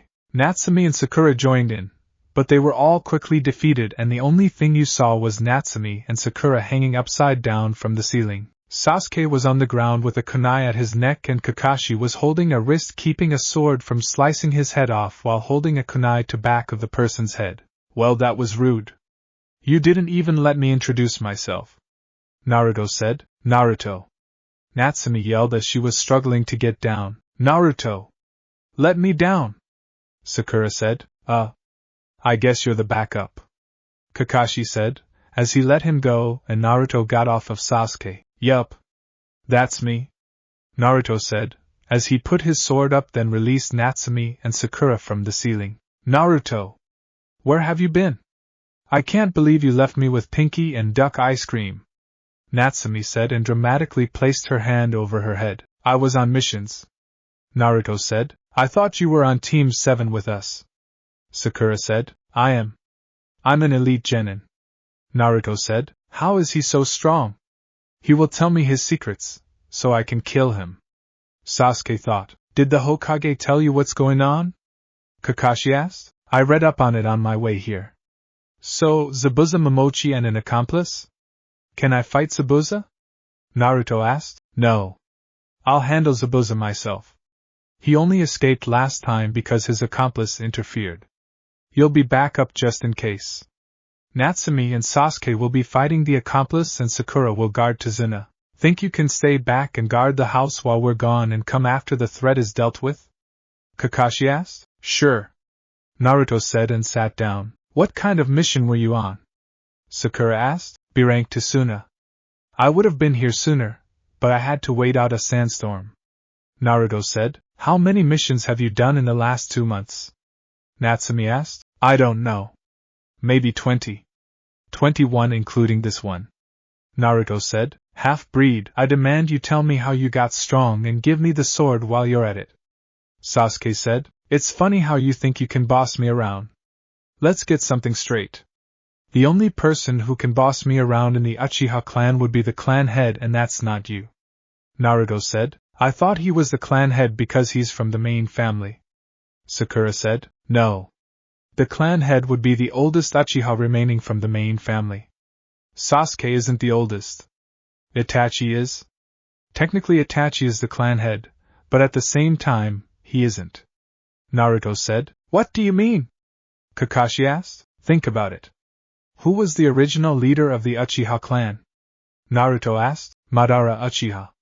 Kakashi said. Exactly. It would be his direct lineage that would be clan head. Sasuke isn't part of Madara's lineage. Naruto said. Madara didn't have any children though. It would have been documented if he did. Kakashi said. He had children in secret. His lineage kept going on. So, take a wild guess at who's the last of his lineage. Naruto said. It's you. Kakashi said. Exactly. So, technically I'm clan head and have been ever since my mother died. Don't step out of line. I'd rather keep you alive because Mikoto was basically my aunt, but I have no problem killing you, Sasuke. Don't get on my bad side. Naruto said. Wait a minute. If you're the clan head, then what does that make Sasuke and this Itachi person? Natsumi asked. I did some digging and looked into that. In our clan, Sasuke would be part of the side branch. Naruto said. I don't get it. How did Sasuke's family become clan heads then? Natsumi asked. Easy. It was long before Fugaku Uchiha was born, but someone in his lineage killed the actual clan head. Since Madara was gone, that side branch member was the strongest, and nobody challenged him for the throne. My family continued to grow in secret, and Fugaku didn't even know I was born until I was 2 months old. Naruto said. Whoa. Natsumi said. Is it safe for Yus to come out? Tazuna asked. Yeah. He's our backup. Kakashi said. He's just a kid. Tazuna said. Well, he's stronger than all of them, and if he went all out, I know he should be able to take on all 3 of them. Kakashi said. This half-breed is not stronger than me. Sasuke said. Oh? Then show me your Sharingan. Naruto said, and Sasuke grit his teeth. He doesn't have the Sharingan. Natsumi said. What a shame. Seems you can't even call yourself an Uchiha with no Sharingan to prove it. At this point, Kakashi is more of an Uchiha than you are. Now, is there any food? I'm starving. Naruto said. This is it. I can finally see what he looks like. Sakura thought and grinned. Of course. I'll bring you a plate of food. Tsunami said. You better make that a few plates. He can eat as much as me. Natsumi said. No. 1 plate should be enough. I saw the condition of this place because of Gato. Naruto said. It's okay. We have enough to last another week. Tsunami said. No. Even after Gato is defeated, it'll still take some time before the Land of Waves is back on its feet. I'll take 1 plate and then eat breakfast in the morning while they're out at the bridge. Naruto said. If that is what you want. Tsunami said and went back to the kitchen. I just realized that you never call Kakashi sensei. Why is that? Sakura asked. This isn't a knock on Kakashi, but my mom will always be my only sensei. Sure, other people may teach me something, but I don't think I'll ever call them sensei. Naruto said. Pathetic. Sasuke said. This is coming from the same boy who would throw a temper tantrum whenever his brother had a mission and couldn't train him. You should be the last person talking about being pathetic. You used your clan status and the people's ego to get them to train you growing up, and you're still weaker than me. You may train hard, but I train smart. Naruto said, and Tsunami came with his food. Here you go. Tsunami said. Thank you. Naruto said, and everyone looked at him. Come on. Come on. Come on. Sakura thought. I wonder if this is how people feel when I'm eating. Kakashi thought. I wonder if he's gonna do the thing when he eats through his mask. Natsumi thought, as she was always fascinated by that. Naruto picked up his chopsticks and pulled his mask, making everyone lean in, but then we put his food over the top of his mask into his mouth. Everyone fell over at such an idiotic move and Sakura yelled, "Are you kidding me?" Sakura asked. "What?" Naruto asked. "Take off the stupid mask." Sakura yelled, "I don't want to." Naruto said, "Please?" Sakura asked and put on a puppy dog face. "Fine." Naruto said and put his chopsticks down. "Yes." Sakura said and leaned forward. "Underneath this mask." Naruto said, "Uh-huh." Sakura said with anticipation, "Is another mask. Pretty cool, right?" Naruto asked as he pulled down his mask. "Now I see how people feel when I do it. I can't believe he got me with my own thing." Kakashi thought, "Are you kidding me? I did all of that for this. Come here." Sakura yelled. She leapt at Naruto with the intent to rip his mask off his face, but Naruto switched with Sasuke at the last minute without them noticing. Sakura opened her eyes and saw her lips were connected with Sasuke's. Her eyes widened and her mind went blank as she felt Sasuke's hands on her butt. "I'm kissing Sasuke," Sakura thought, and then Pai screamed out on top of Sasuke, "She can die happy now." Natsumi said, "Not exactly." Naruto said, "Why not? She kissed him and she's happy." Natsumi said, "No. Kissing him isn't the only thing she wants from Sasuke, but it seems you don't understand it yet. I won't poison your young mind." Naruto said, "Young? We're the same age." Natsumi said, "I'm 60 days older than you. That's 2 months, or if you want to be technical, 1,440 hours, which is equivalent to 86,400 minutes. That's 3 different ways of me saying I'm older than you." Naruto said, "How can he remember all of that?" Kakashi thought, "You get on my nerves."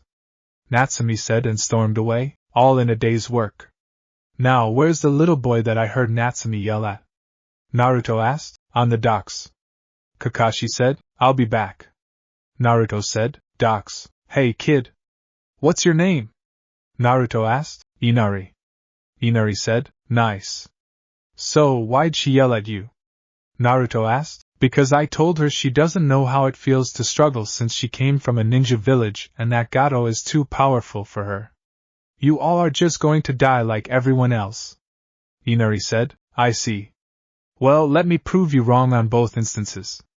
Natsumi unfortunately does know what it's like to struggle. I won't go into detail about her life, but she's basically hated by our entire village minus a few for something out of her control when she was only a few hours old. Now, Gato isn't strong. What makes you think he is?" Naruto asked. "He has goons working for him. I saw what happened to the silver-haired guy in there. If he can't beat them, then nobody can." Inari said, "That's where you're wrong. Kakashi had the guy beat from what I understand, but he didn't know about the accomplice. Now, Kakashi will fight the guy again and I'm sure he'll win. This time it'll be one-on-one since Sasuke and Natsumi will be fighting the accomplice.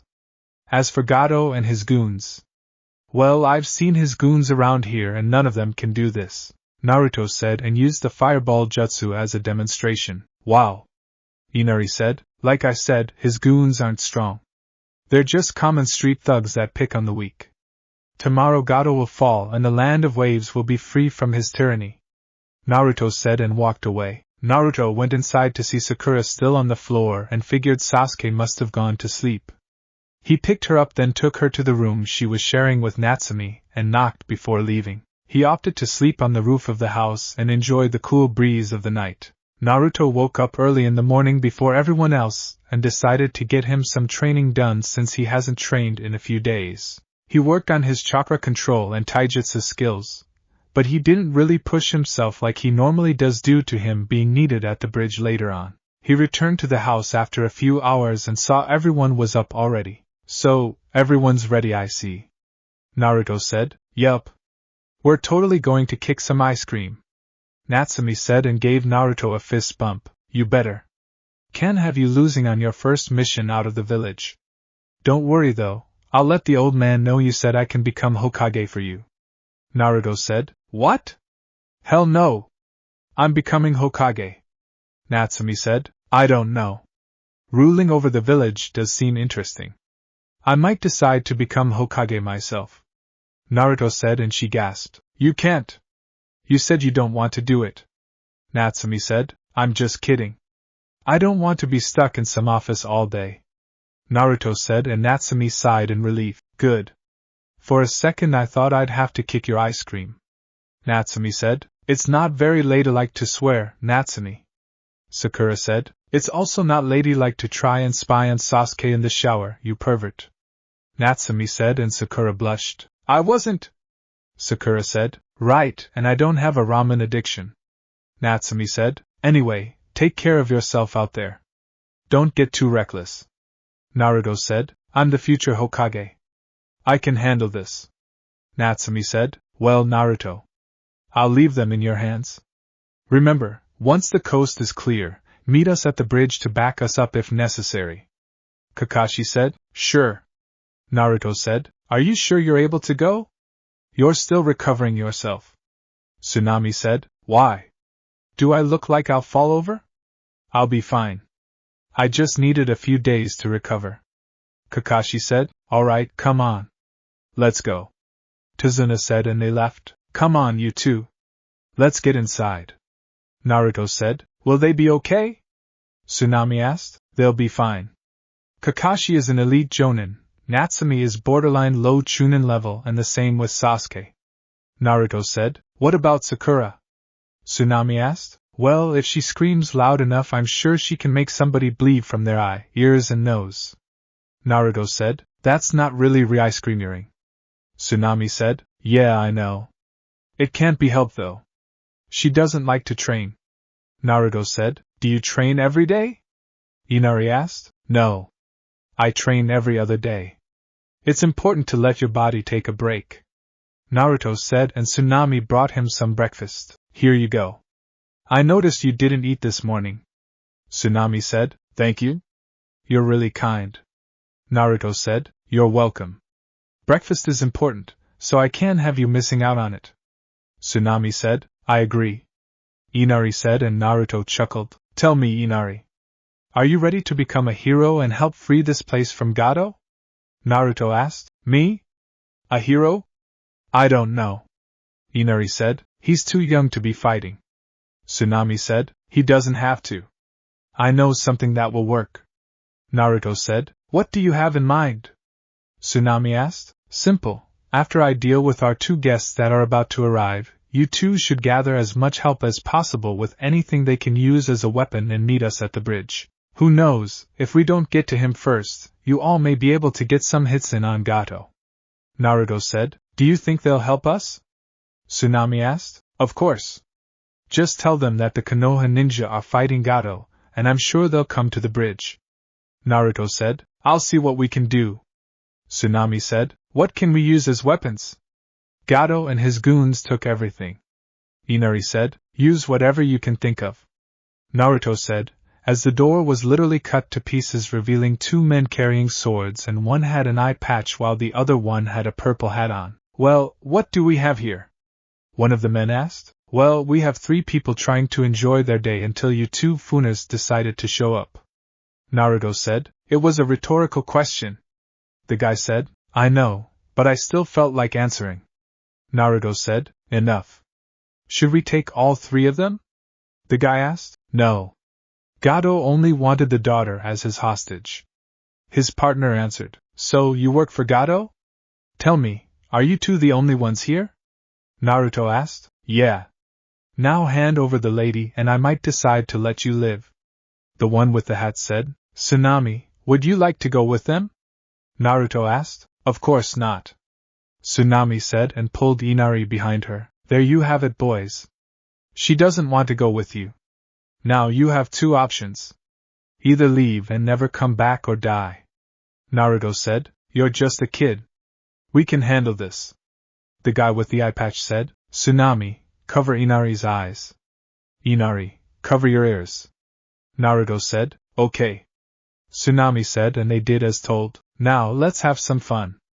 Naruto said. He kicked both of the intruders out of the house and unsealed his sword before following them.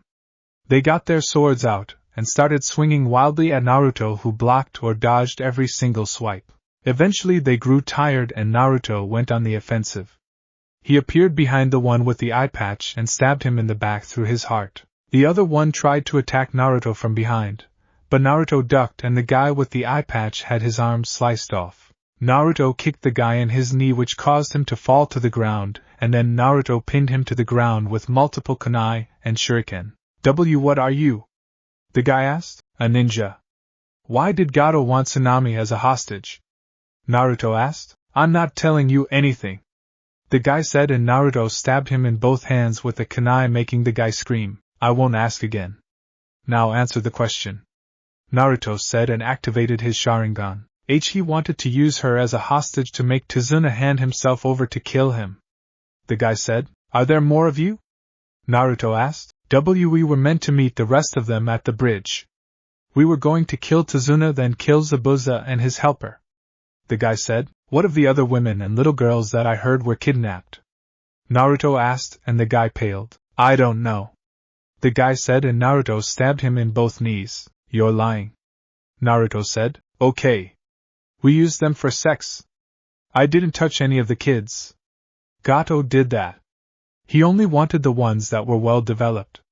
The man said. All of you are dead, Naruto said, and removed his head from his shoulders, then threw both bodies in the water. Is it safe now?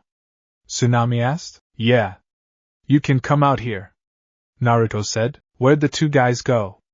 Inari asked. They decided to go for a swim. The rest of his goons are going to the bridge. Gather as many people as you can and meet me there. I have 2 weapons for you right here, Naruto said, and gave them the swords. Don't these belong to the bad guys? Inari asked. Well, before they went on their swim, they were kind enough to leave them behind. Now I need to hurry up and get to the bridge, Naruto said, and ran off. He's fast, Inari said. Come on, Inari. Let's go gather some people, Tsunami said. Bridge. Naruto made it to the bridge just in time to see Kakashi about to kill Zabuza. Sasuke was out for the count. Sakura was guarding Tazuna with a kunai in each hand, and Natsumi was staring at the body that lay next to Kakashi. Naruto saw Kakashi about to use his infamous Chidori on Zabuza and knew he wouldn't make it in time, so he used his Manjikyu Sharingan and switched places with Kakashi. What the? Who are you? Zabuza asked. Naruto. What are you doing? Sakura asked. I need Zabuza to know something, Naruto said. What is it? Zabuza asked. Gato was going to betray you after this fight. Him and his people are already here, Naruto said, and then clapping was heard. Well, look at this. Seems like they've done quite a job on you, Zabuza. You look like yesterday's sashimi. I must say that I'm disappointed, a short man said, and had an army behind him.